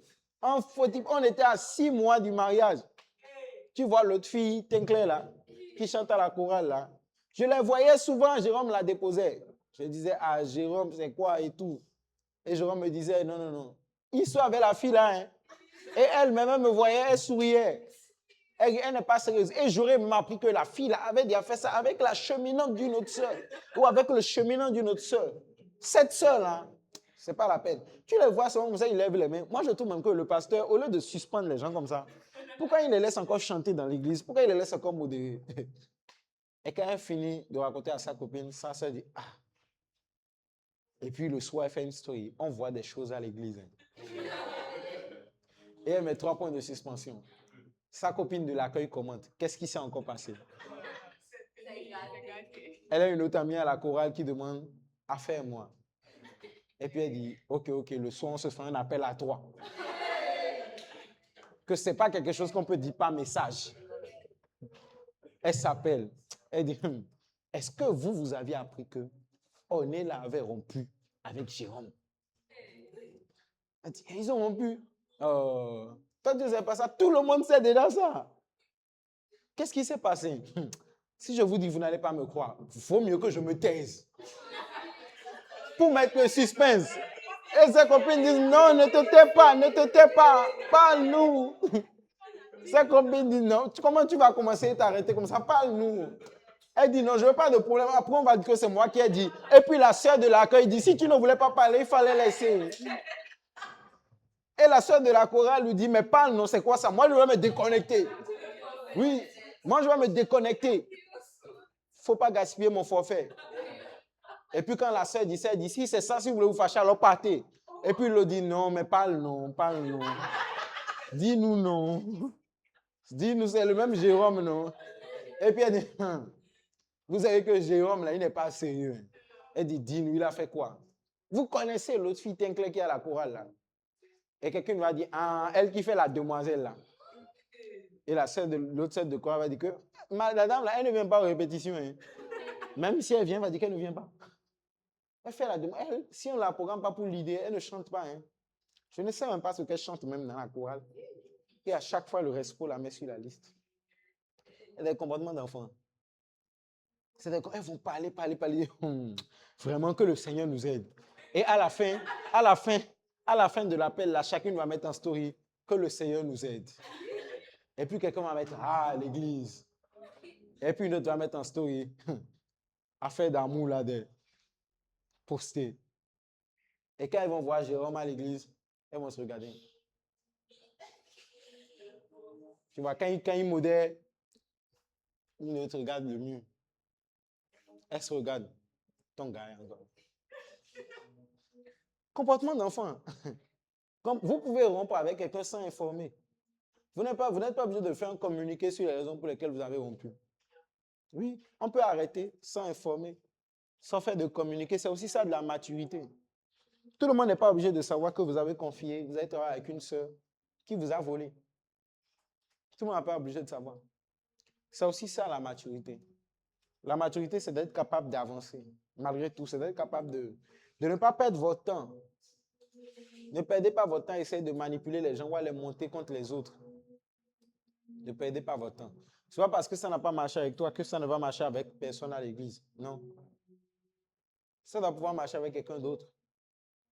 Donc, laissez aux autres la possibilité de se construire malgré tout. C'est une attitude d'enfant. 7e élément avec lequel je vais probablement atterrir ce soir, l'incapacité à gérer la frustration. La colère, c'est un signe d'immaturité. L'incapacité à gérer la frustration et la colère. Un des signes qu'une personne est très immature, c'est que la personne n'est pas capable de contenir ses émotions. En l'occurrence, sa colère. Proverbe 16, verset 32, celui qui est lent à la colère vaut mieux qu'un héros. Celui qui est maître de lui-même prend des villes. Celui qui est lent à la colère vaut mieux qu'un héros. Celui qui est maître de lui-même prend des villes. On est dans Proverbe 16, verset 32. Donc la parole te recommande d'être un homme, une femme lente à la colère. Il y a des sœurs qui sont très rapides à la colère. Elle chemine avec un frère. Elle attend le frère 10 minutes, il n'est pas encore venu au rendez-vous. Oui, allô? Si c'était pour me perdre mon temps, il fallait ne pas m'inviter. Alors que peut-être que le monsieur a eu une crevaison. Peut-être qu'il a eu un problème. L'incapacité à gérer sa colère et à gérer la frustration est un signe d'immaturité. Il y a des gens qui sont en colère, ils cassent tout. Parfois, c'est des chrétiens. Elle est en colère, casse tout, elle te dit qu'elle est taureau. Nous, les taureaux. C'est qui, vous, les taureaux? Que nous, les taureaux, nous sommes comme ça. Il y a des gens qui te disent que dans notre famille, nous sommes des gens colériques. C'est apprendre ou à laisser. Vous êtes immature émotionnellement. Parce que de la maturité émotionnelle, tu apprends que c'est pas parce que tu es fâché que tu dois parler. Vous savez que parfois même tu es fâché, mais tu as tort. Parfois même votre fâché là même, vous êtes fâché contre vous-même d'avoir été bête. Ça vous est jamais arrivé en classe où vous avez été tellement agité que vous avez mal répondu à une question et après vous êtes fâché contre vous-même d'avoir niaisé à ce niveau-là. Ça vous est pas arrivé d'être fâché contre vous-même de, je ne sais pas dans quel genre de contexte. Quel est le contexte régulier dans lequel ça arrive? Voilà, tu es fâché contre toi-même parce que tu es en train de manger et tu t'es mordu toi-même la langue. C'est décevant quoi, mais c'est toi-même qui as créé. Tu es fâché contre toi-même parce que tu voulais faire un transfert et tu as envoyé l'argent ailleurs. Mmh. La dame t'a donné elle-même le téléphone et tu as mis toi-même ton numéro et le crédit allait ailleurs. Et c'était la dernière pièce. Tu es fâché contre toi-même, mais tu as tort. Tu as tort. Vous avez été fâché contre vous-même d'avoir mal déposé un dossier, d'avoir mal écrit quelque chose. Tu voulais écrire ça comme ça, tu as mal écrit. Tu as fini de faire tout le calcul, la réponse que tu as soulignée là, tu as mal écrit. Et puis tu as eu 0 en maths. Donc ce n'est pas parce que tu es fâché que tu dois réagir. Les enfants ne comprennent pas ça.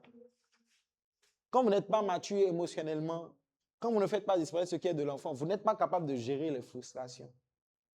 Vous ne comprenez pas que oui, être en colère, c'est une chose, mais réagir en est une toute autre. Il y a de cela quelques années, une dame a perdu les élections présidentielles en France face à l'un des anciens présidents, juste à cause de son incapacité à gérer la frustration et la colère. Ils étaient en plein débat télévisé et l'autre président a commencé à lui envoyer des pics. Et elle a commencé à se fâcher. Non, monsieur le président. Et puis il dit, mais pourquoi vous vous fâchez? Elle dit, non, je ne suis pas en colère. Elle dit, mais ne soyez pas impulsive, madame. Et elle dit, non, vous me traitez d'impulsive. C'est comme ça qu'elle a perdu les élections. Parce que les gens, en la voyant à la télé, ont conclu que celle-ci ne peut pas nous diriger. Elle est trop impulsive. Seigneur, élève-moi. Imaginez-vous, la ministre de l'Environnement à la télé. J'ai dit au cabinet de placer des robinets dans les villages, ils n'ont pas placé. Que ce soit la dernière fois que ça se passe comme ça. J'ai donné l'argent. Toi, tu m'as remis le reçu déjà. Conférence de presse à la télé. La ministre de l'Environnement. Dans certains pays du monde, il y a des parlements où les députés se battent. Quand on met des enfants à l'Assemblée nationale, c'est ça que ça donne. C'est des enfants. C'est des enfants. C'est l'immaturité qui fait ça. Vous savez, l'immaturité peut vous donner la sensation que vous êtes un dur. Toute personne qui, par exemple, a de l'aisance à aller attacher son pagne pour aller se bagarrer dans la maison d'autrui est une personne immature. Je vous dis la vérité. Les gens qui ont de l'aisance à faire preuve de violence sont immatures émotionnellement. Et vous devez comprendre que la colère est un destructeur. La colère va vous emmener à faire des erreurs pas possibles. Vous devez développer votre capacité, prier Dieu pour qu'il vous accorde la capacité de maîtriser vos colères et de vous calmer. Regardez, le maître de Géasi, Élisée, il n'avait qu'un seul serviteur, Géasi. Tu n'as qu'un seul fils, un seul serviteur, et tu le maudis. C'est pourquoi il n'a jamais eu de descendant. Ça veut dire qu'il y a des circonstances dans lesquelles même les gens vont te déconner. Mais si tu ne sais pas te maîtriser, tu vas tout gâter par ta parole. Toutes les personnes avec qui vous travaillez vont déconner un jour. Mais si vous ne savez pas vous maîtriser, vous allez dire des choses qui vont gâter les relations. Vous allez dire des choses qui vont tout briser, qui vont tout détruire. Qui vont tout détruire. Je me rappelle comme ça d'un frère qui a rompu comme ça avec une sœur. Parce que la sœur de notre qui l'a blessé. Quelques semaines du mariage. Ils ont une dispute à quelques mois comme ça, qu'ils ont défini un peu la date. Et la sœur dit, elle dit au frère, qu'est-ce qu'elle lui a dit? Travail que tu dis que tu fais et je ne sais même pas s'il y a un avenir dedans là. Que d'ailleurs, c'est ce que ta maman te reproche, mais tu ne veux pas entendre. Ta maman a dit, tout le monde a dit, mais tu restes le même. Le frère dit, ah bon, moi, mon travail n'a pas à venir. Travail sur lequel j'ai côté mon argent et on veut se marier. Et le frère lui a dit, on annule. Il a rompu avec elle. Il a rompu. Il y a des gens, quand vous êtes fâché avec les autres, vous commencez à leur rappeler leur faiblesse. Je vais dire un truc aux sœurs. Si vous êtes en cheminement avec un frère qui vous a fait un truc qui vous a piqué et que votre réponse, c'est de lui rappeler une de ses faiblesses qu'il vous a montré, vous allez perdre la relation le jour-là. Même s'il ne vous dit pas, il sera là, mais il ne sera plus là. La rupture a commencé. Non, la rupture a commencé. Parce que déjà, vous devez savoir que les frères, en général, ont beaucoup de mal à parler de ce qui ne va pas chez eux. C'est pourquoi quand un frère ne va pas bien, il se déconnecte. Il va jouer au ballon. Il fait quelque chose d'autre. Mais c'est rare qu'un frère t'appelle pour te dire vraiment aujourd'hui, vraiment ça va jusqu'à commencer à pleurer dans tes oreilles. Non. Quand tu vas dire comment ça va, il va dire bon, ça c'est pas trop ça, mais ça va aller. Il va vouloir vite tourner la page. C'est pourquoi dans les relations, quand il y a un palabre, les sœurs durent plus sur le palabre que les frères. Les frères veulent vite évacuer l'affaire et continuer dans leur vie. Les sœurs veulent durer dessus. Non, il me semble que quand je te parle, tu ne me comprends pas. Le frère dit si, je te comprends. Il dit non, tu ne me comprends pas. Tu ne m'écoutes pas quand je te parle. Il dit je t'écoute. Tout à l'heure, tu as dit que. Elle dit non, tu ne m'écoutes pas. Puis le frère dit oui, je t'écoute. Je t'écoute. Donc vous devez comprendre, les amis, ceci. Ce n'est pas parce qu'on est en colère qu'il faut faire des bêtises. Vous devez apprendre à gérer vos frustrations. Je voulais être avec un frère, je n'ai pas pu avoir le frère, ce n'est pas grave. Laisse quelqu'un d'autre le marier. Dis Amen. Amen. Laisse quelqu'un d'autre. Ne fais pas les prières de psaume, rien. Laisse-le. Laisse le frère partir. Ce n'est pas pour toi, laisse. Je voulais être avec une soeur, ça n'a pas marché. Laisse la soeur partir. Ce n'est pas la peine de commencer à voir la soeur et dire, ah, c'est avec lui là, tu veux sortir. Il ne faut pas croire que c'est parce que tu m'as refusé. Hein. Mais c'est mon gars. Lui et moi, on marche ensemble. Il n'est pas sérieux. Lui, c'est pas la peine. C'est pas la peine. C'est pas un bon état d'esprit. Je vais atterrir avec cette histoire, les amis, pour vous montrer combien de fois la colère peut vous pousser à l'erreur. Élisée a maudit son seul fils Géasi parce qu'il était fâché devant l'erreur de son fils. Alors qu'il aurait pu prendre son enfant et le corriger. Beaucoup de parents ont détruit leurs enfants parce qu'ils sont trop irritables. Il y a des parents qui, sous le coup de la colère, disent des bêtises à leur enfant. Un parent qui dit à sa fille, c'est ça, ce garçon seulement tu connais. C'est ça que tu as fait jusqu'à tu nous as ramené l'enfant qui est dans la maison là. Vous venez de casser quelque chose. Elle ne va peut-être rien te dire parce qu'elle vient encore chez toi, mais tu viens de casser quelque chose. Tu viens de lui dire quoi? Tu as une fille qui se balade d'homme en homme et tu nous ramènes à nous des conséquences à gérer. Tu viens de casser quelque chose. Quand vous dites à un frère, toi, au lieu de te trouver quoi faire dans la vie, tu es là et tu viens me parler à moi. Quand tu me vois là, est-ce que moi je peux? Apprenez à gérer vos frustrations. Quand j'étais en droit, un de nos professeurs de droit privé qui était avocat nous a raconté ceci. Il avait une de ses cousines qui devait 8 mois de loyer au propriétaire. Elle ne payait pas le propriétaire et donc elle devait au propriétaire, je crois que c'était 3 fois 8, 30 000 fois 8 mois qu'elle n'avait pas encore payé. Et le propriétaire avait commencé à mettre des pressions, à l'insulter, tout ça. Le propriétaire revenait beaucoup. Alors la dame a prolongé encore 9 mois, elle n'a pas payé. 10e mois, elle n'avait pas payé. Et vers le 8e mois, comme elle subissait des pressions, elle est venue voir son frère et parlait. Son frère qui était notre professeur, et il lui a dit non, ne t'inquiète pas, laisse-le crier. Devoir, c'est rien. Si tu es prêt à partir, pars. Et une autre fois, la dame est venue le voir pour dire voilà, tu sais, grand frère, là, c'est chaud. Il crie et tout ça. Et il a dit à la dame que la prochaine fois que ton propriétaire va venir, insulte-le. Insulte son père, sa mère et toute sa famille. Quelqu'un qui doit 10 mois de loyer. Elle a dit non, comment tu peux me dire? Elle a dit non, insulte-le. Insulte-le. Elle est partie, le propriétaire est venu crier, elle a insulté le propriétaire. Et quand elle a insulté, vous savez ce qui est passé? Elle a fermé la boutique, elle est partie. Et le propriétaire, sur le coup de la colère, est venu avec un menuisier qui l'a aidé à défoncer la porte de la boutique et à mettre les bagages de la dame dehors. Alors quand ils ont mis ses bagages dehors, elle a appelé son frère. Avec son frère, ils sont venus très tôt le matin Ils sont allés voir un frigoriste, des gens qui vendent de vieux appareils, qui sont venus jeter dans la boutique. Et son frère fait venir un huissier pour faire constater que le propriétaire a défoncé la porte et qu'il a abîmé tout le matériel qui est à l'intérieur. Donc, ils ont évalué un devis à 10 millions de francs CFA d'appareils endommagés. 10 millions de francs CFA d'appareils endommagés. Parce que déjà, il y a violation du domicile. Dans le cadre du contrat de bail, si tu es propriétaire, même si ton locataire te doit, tu ne peux pas entrer chez lui. C'est une violation de domicile. Maintenant, le propriétaire reconnaît être entré, il reconnaît avoir jeté des objets dehors. Ils sont allés au tribunal. Et le propriétaire à qui on devait 300 000 s'est retrouvé avec une dette de 9 700 000. Sur le coup de la colère. Pour des questions de colère. Donc, vous qui êtes du genre, ah, je vais lui montrer qui je suis. Parfois, c'est bien ficelé pour t'attirer des problèmes. Ne soyez jamais comme ça. Vous savez, quand j'étais en droit, nos profs nous disaient toujours quelque chose. Ils nous disaient la violence doit toujours être le dernier recours d'un homme de droit. Le dernier recours. Quand vous êtes un homme de droit, là, la dernière chose qui doit vous traverser l'esprit, c'est la violence. Quand vous êtes un homme de Dieu, une femme de Dieu, un chrétien, une chrétienne, la violence doit être le dernier recours. Ah, je vais lui montrer. Il y a des gens qui sont comme ça. Ils ont le réflexe de je vais lui montrer. Va, on va te montrer un jour. Toi aussi, on va te montrer un jour. La violence doit être le dernier recours, le dernier réflexe. Parce que ceux qui se laissent emporter par la colère font des erreurs. Moïse s'est mis en colère. Moïse était l'homme le plus doux. Mais vous savez ce qu'il a tué? La colère. Ça veut dire que même quelqu'un qui est habituellement doux peut se fâcher un jour et ça gâte sa vie.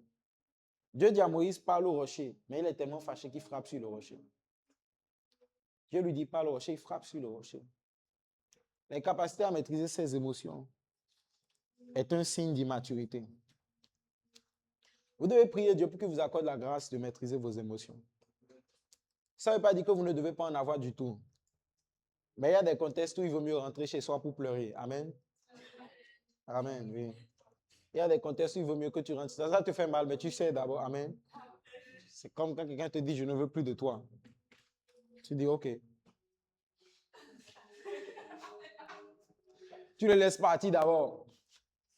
Quand il part maintenant, tu pleures un peu. Amen. Donc, il y a des contextes dans lesquels il vaut mieux ne pas laisser éclater. Imaginez, vous êtes médecin, un malade arrive, vous finissez d'ausculter le malade, il est sur le lit, et le docteur même commence à pleurer. Tu t'imagines? Le docteur te regarde et dit, madame, est-ce que ça va aller maintenant? Et puis le docteur même pleure. Imagine. Imagine un peu. C'est terrible. La capacité à maîtriser ses émotions. Il y a des choses qu'il faut savoir gérer. Il faut savoir patienter avec certaines choses. Il y a des choses, des réunions qui ne sont pas à votre goût, mais vous vous asseyez, vous attendez. Vous devez même développer mieux que votre capacité à gérer les frustrations. Vous devez apprendre à sourire quand vous êtes fâché. Amen. Oui. Parce que là où Dieu veut vous envoyer, là, on va vous faire des conférences de presse des matins où vous ne vous êtes pas bien réveillé. Oui, bonjour, Madame Vasti. Madame Vasti, on vous cherchait depuis. Et puis on met la caméra sur ton visage avec le micro. Oh, Madame Vasti vient d'avoir une nuit compliquée. Tu vas faire quoi? Enlevez votre micro là de la moi. Non. Tu regardes et tu souris. Oui, c'est. Comment vous allez? Je vais bien. Et tu souris. Tu souris. Vous pensez que les gens que vous voyez à la télé, là, ils sont heureux tous les jours quand ils viennent à la télé, non? Non, j'ai découvert la dernière fois qu'il y a même formation de ça. On leur apprend à sourire. Il y a des gens qui ont du mal à avoir le sourire naturel. Donc, on leur met un stylo ou une baguette ici comme ça. Et ils se baladent toute la journée avec, dans les dents, pendant des heures. Juste pour que leur mâchoire prenne l'habitude d'être. Juste pour ça. Juste pour ça. C'est ça, faire disparaître ce qui est de l'enfant. C'est de comprendre qu'il y a des contextes où c'est pas drôle, mais tu varies. Amen. Oui. C'est pas cool, mais tu es calme. Tu n'es pas content, mais tu acceptes. Parce que c'est ça la maturité. La maturité va vous emmener à comprendre que les amis, vous pouvez être quelque part où un de vos patrons va vous répondre d'une manière qui ne va pas vous plaire. Dites merci, même si vous avez envie de le... Dites merci. Dites merci. C'est la maturité qui vous emmène à reporter certains commentaires. C'est la maturité qui vous montre que Ce n'est pas le moment, ce n'est pas maintenant en plein milieu de la réunion que je dois reprocher ça là à mon ami, ça là à mon frère, ça là à ma soeur. Les amis, combien de fois est-ce que je n'ai pas été béni par le fait de me taire? Tellement que je l'ai établi en principe. Quand je suis fâché, ma règle, c'est que quand je suis fâché, je ne parle pas. Un, je ne parle pas. Deux, je pars vite de l'endroit. Le pasteur Jérémie Soudril dit que pour contrôler sa langue pendant qu'il est en colère, il a développé une habitude. Dès qu'il se fâche, il met l'eau dans sa bouche. Il prend l'eau, il boit et garde. Que c'est ce qu'il a fait pendant plusieurs années dans le début de leur mariage. Il met l'eau et garde.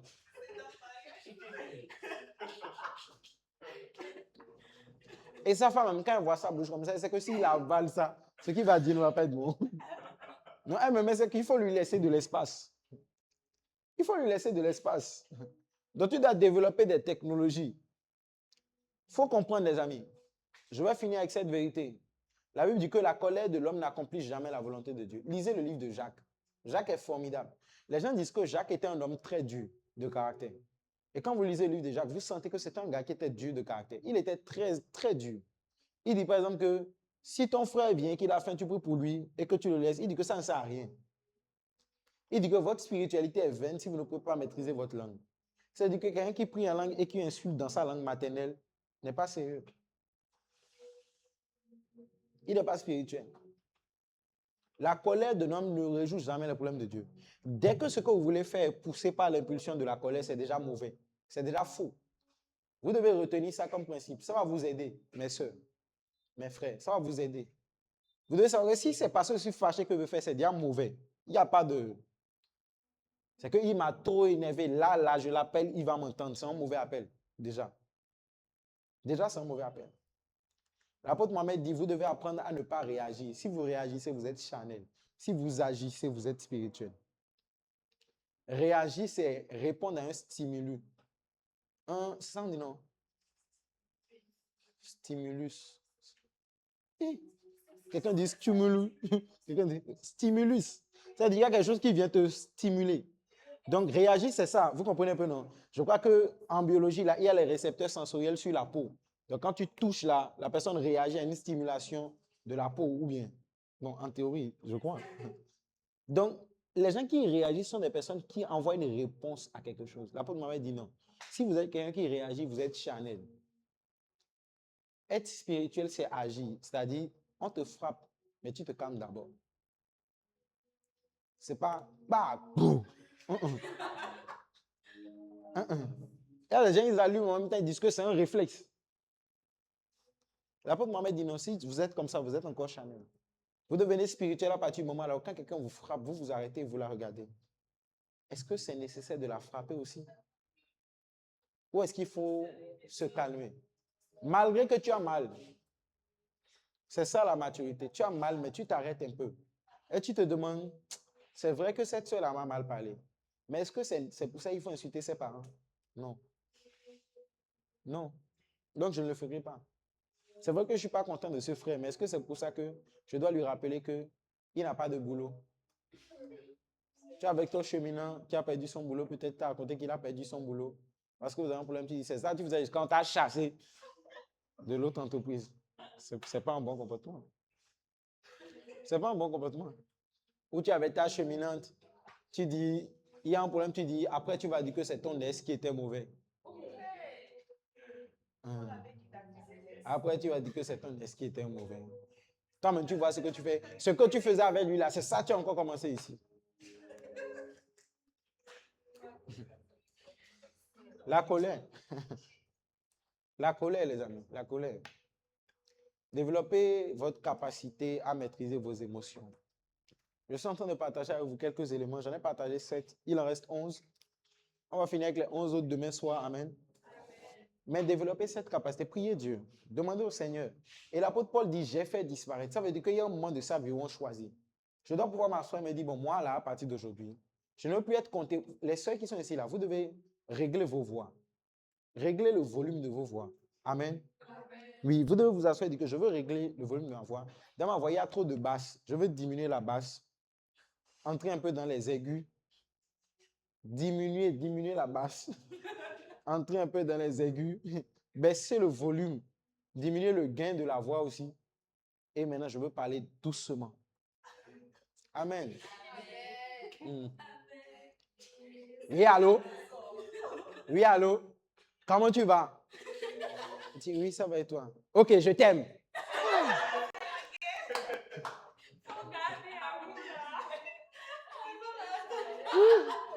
Ok, je t'aime. Il faut régler. Faut régler. Faut régler. Faut régler. Faut régler. Il y a des frères aussi comme ça. Oui, allô? Oui, ça va? Ok, ok, ok. Et puis ça, cheminant dit, je t'aime, il dit que Dieu te bénisse. C'est quoi ça? Donc, à un moment donné, il faut prendre conscience. Je m'arrête, je me dis, moi-même là, je parle beaucoup. Hein. Et puis, je parle un peu mal. Et puis, souvent, ma langue dépasse mon cerveau. Ça veut dire que le téléchargement de la réflexion n'est pas souvent bien fini avant que j'ai fini de parler. C'est-à-dire que les mots sont déjà dehors, quand j'essaie d'attraper ça avec ma main, mais c'est tard. Donc, je dois pouvoir m'asseoir et me dire, bon, moi là, ce que je vais faire, c'est que si je parle 30 secondes, je vais me taire. Chaque 30 secondes, je veux me taire pour écouter ce qu'on me dit. Parfois, il faut faire des exercices de respiration. Si tu as envie de parler, mais pour te calmer et t'exprimer plus tard. Fais disparaître ce qui est de l'enfant. Fais disparaître ce qui est de l'enfant. Les amis, tout dans la vie s'apprend avec intentionnalité. Vous devez décider de faire disparaître ce qui est de l'enfant pour instaurer ce qui est de l'enfant. On apprend tout, on apprend même à marcher. On apprend à marcher. Je ne sais pas, la dernière fois on était à Cotonou, il y avait une maman qui marchait avec sa fille. Elle s'est retournée, elle a regardé la fille, elle lui a dit, enfant, qu'est-ce qui t'arrive? Tu es toujours en train de faire des trucs de villageoise. La maman était fâchée parce que effectivement la fille, pour une demoiselle, elle marchait comme ça, comme un gangster, les pieds écartés, elle soulevait la poussière. Mais comment elle peut faire ça? Tout ça, pour ça, qu'à un certain âge, tu fais des efforts. À un certain âge, tu commences à un certain âge, en tant que femme, tu apprends à t'asseoir. Il y a des soeurs qui s'asseyent comme des frères qui sont dans des bars. Tu vois, tu invites une fille, une cheminante, elle s'assoit, elle ouvre le bras comme ça, elle enlève les chaussures, un pied de talon là-bas, l'autre pied ici. Et puis quand vous avez fini, elle cherche ses chaussures sous la table. Pourquoi? On apprend à manger. Amen. On apprend à manger sans faire le... On apprend. On apprend par exemple à ne pas rôter publiquement. Ça, c'est les frères qui font ça souvent. Ils mangent. Quand Dieu dit que tu vas être avec les rois là, imagine un peu, tu es en conseil des ministres. Madame la ministre de l'Agriculture, on te donne à boire, tu finis. Les partenaires venus de la Russie te regardent. Madame la ministre. On apprend à manger, les amis. On n'a pas besoin, tout le monde n'a pas besoin de savoir que tu as mangé. Il y a des gens qui mangent huile ici, sauce là-bas, piment là-bas. Eux seuls. Eux seuls. Même manger à table, on apprend. Amen. Si vous voulez tout à l'heure, je vais vous partager un tuto de 16 minutes sur les bonnes manières. Quelqu'un a envoyé ça? Ah, tu l'avais envoyé? Eh, Jésus. Ok. D'accord. Un tuto. Il faut apprendre. Tout s'apprend. Tout s'apprend. Les amis, tout s'apprend. Les petits réflexes, les petites choses, ça s'apprend. Les petits codes s'apprennent. C'est qu'à un moment donné, tu décides de faire passer les trucs de l'enfant pour faire un truc d'adulte. Faire passer l'enfant aussi, c'est vous débarrasser de certains habits. Oui. Moi, quand je vois les trucs de, comment ils appellent ça, crop top ou bien quoi? Crop top, non. Les trucs qui laissent les nombrils dehors là. Laissez ça aux gens. Si un habit n'est pas pour ton âge, laisse ça aux gens que c'est leur âge. Ne porte pas les habits sautés pour te balader avec. Amen. Si c'est sauté, c'est que ce n'est pas pour ton âge. Laisse à quelqu'un d'autre. Laisse. Vous avez déjà vu une personnalité publique porter ou bien vous êtes rappeuse. Parce qu'à part les rappeuses, là, vous avez déjà vu quelqu'un venir en conseil de ministre, quelqu'un venir à une réunion importante avec ça. Non. C'est fait disparaître volontairement. Une grande fille comme toi, tu as dans ton armoire les t-shirts de Mickey, Max et Dingo, oui, oui. Enlève ça.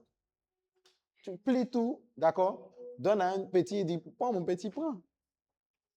Un grand garçon, tu vois un type avec la barbe, comme ça, il se balade avec un t-shirt de Teletubbies. Donne à quelqu'un. Donne, il va même à des trucs importants avec. Et puis, il y a les nounous dessinés. Nounous rouge, jaune, bleu, tout ça. Il a rendez-vous avec une soeur, il porte ça, il part. Quand la soeur le voit, il vient dire, hé, Seigneur, quel frère. En fait, disparaître volontairement, mes habits. Il y a des habits qu'il faut jeter. J'ai découvert un principe, les frères. Souvent, nous, les frères, là, on a du mal à jeter les habits, à donner ça à quelqu'un. On aime beaucoup nos habits, on se dit que ce n'est pas grave. Je peux porter. Mais j'ai découvert que tant que je ne jetais pas mes vieux habits, je n'allais pas acheter de nouveaux. Il y a des fois où l'argent pour les nouveaux habits ne vient pas. C'est quand tu vas sentir que tu seras bientôt nu, que tu vas trouver l'argent. Oui, oui. Souvent chez les frères, c'est comme ça. Tant que tu n'es pas allé, tu n'as pas pris ton pantalon kaki que tu aimes là pour donner à quelqu'un, tu ne vas pas acheter un autre. C'est ça, faire disparaître ce qui est de l'enfant. Faites disparaître certains accessoires. Vous avez parfois des gouttes gondolées, penchées, la goutte est tabassée de partout. Change la goutte là. Tu es une grande dame. Tu ne vas pas venir, toi, une grande dame avec une goutte fatiguée de partout. Tout ça là. Il y a des gens qui ont des peignes qui n'ont plus de dents, mais ils se baladent toujours avec les peignes. Les peignes sont fatigués. Non. Les tapettes, les semelles sont terminées. Et tu viens en entreprise avec. La semelle de la tapette est finie. Ne me dis pas que tu n'as pas l'argent, non. Si tu fais disparaître ça, ce que tu vas apporter va venir. Je te dis la vérité. Si tu ne veux pas à la fois faire disparaître certaines choses, ça va venir. Le reste va venir. Le reste va venir. Est-ce que tu peux élever ta voix simplement, commencer à parler à Dieu, dis Seigneur, j'ai entendu ta parole, mais il y a des choses, de petits détails qui sont encore de l'enfant que je veux faire disparaître. Aide-moi au nom de Jésus. Les gars, en général, ça n'a l'air de rien. En général, ça n'a pas l'air d'être quelque chose d'important. En général, ce sont des choses que vous pensez que vous pouvez négliger. Ce sont des choses que vous dites, non, ça c'est rien, ça c'est rien. Non. Le Seigneur est en train d'attirer ton attention dessus maintenant. Ne dis pas non, c'est rien. On peut continuer. Non, non, non, non, non. Non, non, non. L'apôtre Paul dit, j'ai fait disparaître ce qui était de l'enfant. Il dit, ce qui est dans ma vie et qui n'est pas bien là. Ce qui est dans ma vie et qui n'est pas censé être encore là à cette étape de ma vie. Donne-moi au nom de Jésus, Père, de le faire sortir. Donne-moi au nom de Jésus, Père, de l'évacuer de ma vie. Donne-moi au nom de Jésus, Père, de m'en débarrasser. Prie au nom de Jésus. Seigneur, aide-moi au nom de Jésus. Shanderebro koria kandarabra karia kandarabra shandarabra Maindarabra skoria kandarabra soria kandarabra Shanderebro koria kandarabra soria kandarabra La karia kandarabra shandarabra karia kandarabra soria kandarabra Shabro koria kandarabra skoria kandarabra koria kandarabra sandarabra Prie, dis Seigneur, aide-moi. Je veux te rassurer d'une chose, mon frère, chaque parole que l'Esprit donne n'est pas une parole que l'Esprit envoie pour, comment dire ça, c'est pas, je ne sais pas comment t'expliquer ça, mais ce sont des paroles de préparation pour la prochaine étape. Je veux que tu vois chaque parole qu'on envoie, chaque parole qu'on partage ici, comme des paroles de préparation pour la prochaine étape. Le Seigneur permet que tu entendes ces choses parce que là où il veut t'emmener, il y a des codes. Là où il veut t'emmener, il y a de petites règles, il y a de petits principes. Là où il veut t'emmener, il y a des règles que les gens respectent. Là où il veut t'emmener, il y a des choses là-bas qu'on ne fait pas. Dieu veut t'utiliser pour construire, pour bâtir de grandes choses. C'est pourquoi il veut que tu sois réglé à un certain niveau. Vous devez comprendre que le Seigneur se montre rigoureux envers les personnes qu'il veut utiliser pour aller loin. C'est pourquoi le Seigneur donne une telle qualité d'enseignement. Vous savez, le Saint-Esprit aurait pu ne pas me l'inspirer. On aurait juste pu venir prier et rester dans la médiocrité. On aurait pu juste prier, ne pas parler de questions comme l'apparence. On aurait pu juste prier, ne pas parler de questions comme le ton, la maîtrise des émotions, toutes ces choses. Mais l'Esprit sait pourquoi il permet qu'on parle de ça, parce qu'il veut t'utiliser. Mes frères, mes sœurs, il y a des communautés où on ne parle parfois que de la sanctification, que de fuir l'impudicité. Mais si le Seigneur accorde la grâce d'avoir cette qualité d'enseignement, c'est parce qu'il veut t'utiliser dans un certain domaine. C'est parce qu'il veut se servir de toi pour aller à certains endroits. Dis juste, Père, aide-moi. Papa, aide-moi en cette saison à prendre la décision de faire disparaître tout ce qui est de l'enfant en moi. Quelles sont ces choses qui sont encore de l'enfant en moi? Quelles sont ces choses que je ne devrais plus tolérer, mais avec lesquelles je suis malheureusement encore très à l'aise? Quelles sont ces choses que je ne devrais plus accepter? Les amis, peut-être qu'à votre stade, Dieu s'attend de vous que vous ne sortiez plus en étant conscient ou consciente, par exemple, que votre moto est très sale et que vous sortiez avec. Peut-être que Dieu ne veut plus que vous fassiez ça. Peut-être que Dieu veut que vous commenciez à faire attention à certains détails. Peut-être que Dieu veut que vous commenciez à vérifier votre ton, votre façon d'écrire, votre façon de dire. Les amis, Dieu veut que vous puissiez bien vous tenir. Les gens vers qui vous allez sont charnels. Les gens vers qui vous allez là, la Bible dit, l'homme regarde à ce qui saute à l'œil, mais Dieu regarde au fond des cœurs. Les hommes regardent toujours à ce qui saute à l'œil. Toujours. Ça veut dire que les hommes regardent toujours à la façon dont tu parles. Les hommes regardent toujours à la façon dont tu es habillé. Les hommes regardent toujours à l'assurance que tu dégages. Les hommes regardent toujours à ce qui saute à l'œil. C'est pourquoi Dieu dit, il y a des choses de l'enfant que vous devez débarrasser, des choses de l'enfant que vous devez enlever, même dans ce qui saute à l'œil, même dans ce qui a l'air d'être évident, même dans ce qui a l'air d'être apparent. Je ne suis pas en train de te demander de vivre au-delà de tes moyens, mais je suis en train de te demander de faire un effort intentionnel pour maîtriser ce que tu fais, de faire un effort intentionnel pour devenir le type d'homme, le type de femme qui maîtrise les codes, de faire un effort intentionnel pour acquérir certaines capacités, pour te débarrasser de certaines choses. Je te demande de faire un effort intentionnel pour cesser de blâmer les autres. Je te demande de demander à Dieu la grâce de dire la vérité aux gens, plutôt que de vouloir bouder, de vouloir manipuler. Je te demande de prier, bien-aimé, pour avoir la capacité de gérer ta frustration, la capacité de gérer ta colère. Prie, dis Seigneur, aide-moi au nom de Jésus à développer cette capacité-là. Donne-moi de faire disparaître tout ce qui est de l'enfant en moi. L'enfant prend les choses au premier degré. L'enfant ne fait pas d'analyse profonde. L'enfant ne creuse pas dans les sujets. Dis Seigneur, aide-moi au nom de Jésus à faire disparaître tout ce qui est de l'enfant pour faire entrer en moi ce qui est de l'adulte au nom de Jésus. Que je passe à un autre niveau. Souviens-toi qu'avant ce culte, nous avons prié afin que la version de nous qui entre soit différente de la version qui sort. Alors prie maintenant dans ton cœur. Est-ce que tu peux commencer à dire, Seigneur, aide-moi à prendre des résolutions importantes pour la suite de cette année. Je veux prendre des résolutions. Je veux prendre des résolutions. Je veux prendre de petites décisions parfois. Parfois, c'est juste la décision de je veux rentrer chez moi. Je veux me débarrasser d'un certain nombre de choses. Parfois, c'est juste la décision de je veux commencer à lire un peu plus. Parfois, c'est juste la décision de je veux commencer à faire attention à mon niveau de français. Je veux commencer à faire attention au ton sur lequel je parle.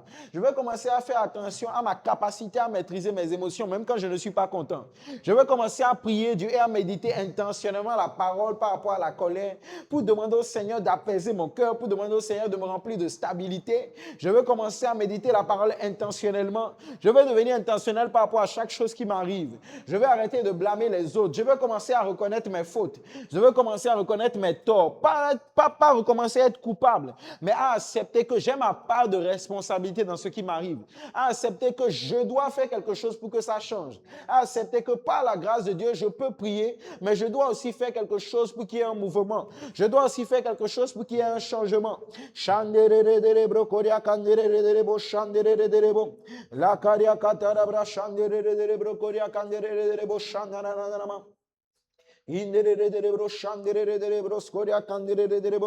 Est-ce que tu peux prélever ton offrande et te tenir sur tes pieds? Prélève ton offrande, tiens-toi sur tes pieds. Nous allons prier pour nos offrandes. Nous allons prier pour nos dîmes et prier aussi pour la fin de cette soirée. Prends une offrande, tiens-toi sur tes pieds. Amen. On va prier pour nos offrandes et prier pour la fin de cette soirée. Mais je tiens vraiment à insister dessus, bien-aimés. Les enseignements que nous recevons sont des enseignements, tu sais, quand tu vas commencer à prêcher, tu vas réaliser une chose, que quand tu prêches, tu te prêches aussi. Parfois, c'est pendant que tu prêches que l'Esprit attire ton attention sur certains faits et te dit, par rapport à tel sujet, je veux que toi-même tu corriges ceci, tu corriges cela. Donc, c'est pourquoi, par exemple, la plupart des prédicateurs réécoutent leurs prédications. Il m'est déjà arrivé, par exemple, de finir de prêcher et que quelqu'un me dise, ah, pendant que tu prêchais, tu as dit tel et que je ne me souvienne pas de l'avoir dit. Parce que quand tu prêches sous la conduite de l'Esprit. Il y a des paroles, parfois, tu as beau préparer ton message, il y a des paroles qui n'atterrissent qu'à l'instant T. Par exemple, toute la dernière partie de ce message n'était pas dans mes notes. Parce que pendant que vous prêchez, l'Esprit donne ce qu'il faut pour les gens qui sont devant vous. Vous voyez les amis, donc si l'Esprit libère une parole pour toi, si l'Esprit libère une parole pour te permettre d'avancer, prends en compte cette parole. Je veux vous inviter vraiment à courir avec ces paroles. Et vous allez voir comment les changements vont devenir évidents. La Bible dit, à tes résolutions répondra le succès. Le succès est devant vous, mais tout dépend des résolutions que vous allez prendre. Certains, vous devez prendre la résolution de soigner un peu plus votre carrière, soigner un peu plus votre profil, soigner un peu plus ce que vous faites, de faire disparaître la négligence, de vous dire, je veux changer la façon dont je me présente, je veux changer la façon dont je parle, je veux changer les choix que je fais. Et Dieu va vous aider par sa grâce au nom de Jésus. Tu peux élever ton offrande. Père, je te dis merci pour chaque offrande, pour chaque main qui apporte. Je prie que personne ici ne manque de rien au nom de Jésus. La grâce de Dieu est sur toi au nom de Jésus. La bonne main du Père repose sur toi au nom de Jésus. Tu es béni à tous égards au nom de Jésus. Tu prospères de façon illimitée au nom de Jésus. Vis le bonheur, vis la grâce de Dieu au nom de Jésus. De même que nous avons prié à l'entame, je déclare au nom de Jésus que la version de toi qui est entrée ici n'est pas celle qui en sort au nom de Jésus. La version de toi qui est entrée ici n'est pas celle qui en sort au nom de Jésus. L'Esprit t'aide dans les résolutions que tu as prises. Et l'Esprit continue de t'inspirer des résolutions au nom de Jésus. Il y a des gens ici, vous devez prendre la résolution de garder votre environnement propre et rangé. Prenez cette résolution-là. Je veux toujours avoir un environnement rangé. Je veux toujours avoir un environnement soigné. Prenez des résolutions par rapport à votre hygiène. Je ne me présenterai plus jamais dans tel état. Je ne me présenterai plus dans telle condition. Je veux acheter ceci. Je veux me procurer cela. Et le Seigneur va vous aider. Que la bénédiction de Dieu soit sur vous. Que la grâce de Dieu repose sur vous. Que Dieu vous bénisse au nom de Jésus. Allez dans la paix, dans la grâce et dans la prospérité. Au nom de Jésus, nous avons pris avec action de grâce. Et nous sommes exaucés. Amen. Amen. Amen. Que Dieu te bénisse abondamment. Demain, on est connecté à 13h et le soir pour vraiment la fin de ces 12 jours de jeûne de prière. Nous sommes là de 20h à minuit par sa grâce. Amen. Alors, tu sais, mourir à son temps, c'est ça. Hein? C'est arrêter de faire exprès de venir à la veillée à 22h. Amen. Parce que tu trouves que c'est trop long. Amen. Donc, la veillée à quelle heure demain? C'est à 20h. Donc, sois là à 20h par la grâce de Dieu. Et le Seigneur va nous faire énormément de bien. Que Dieu te bénisse.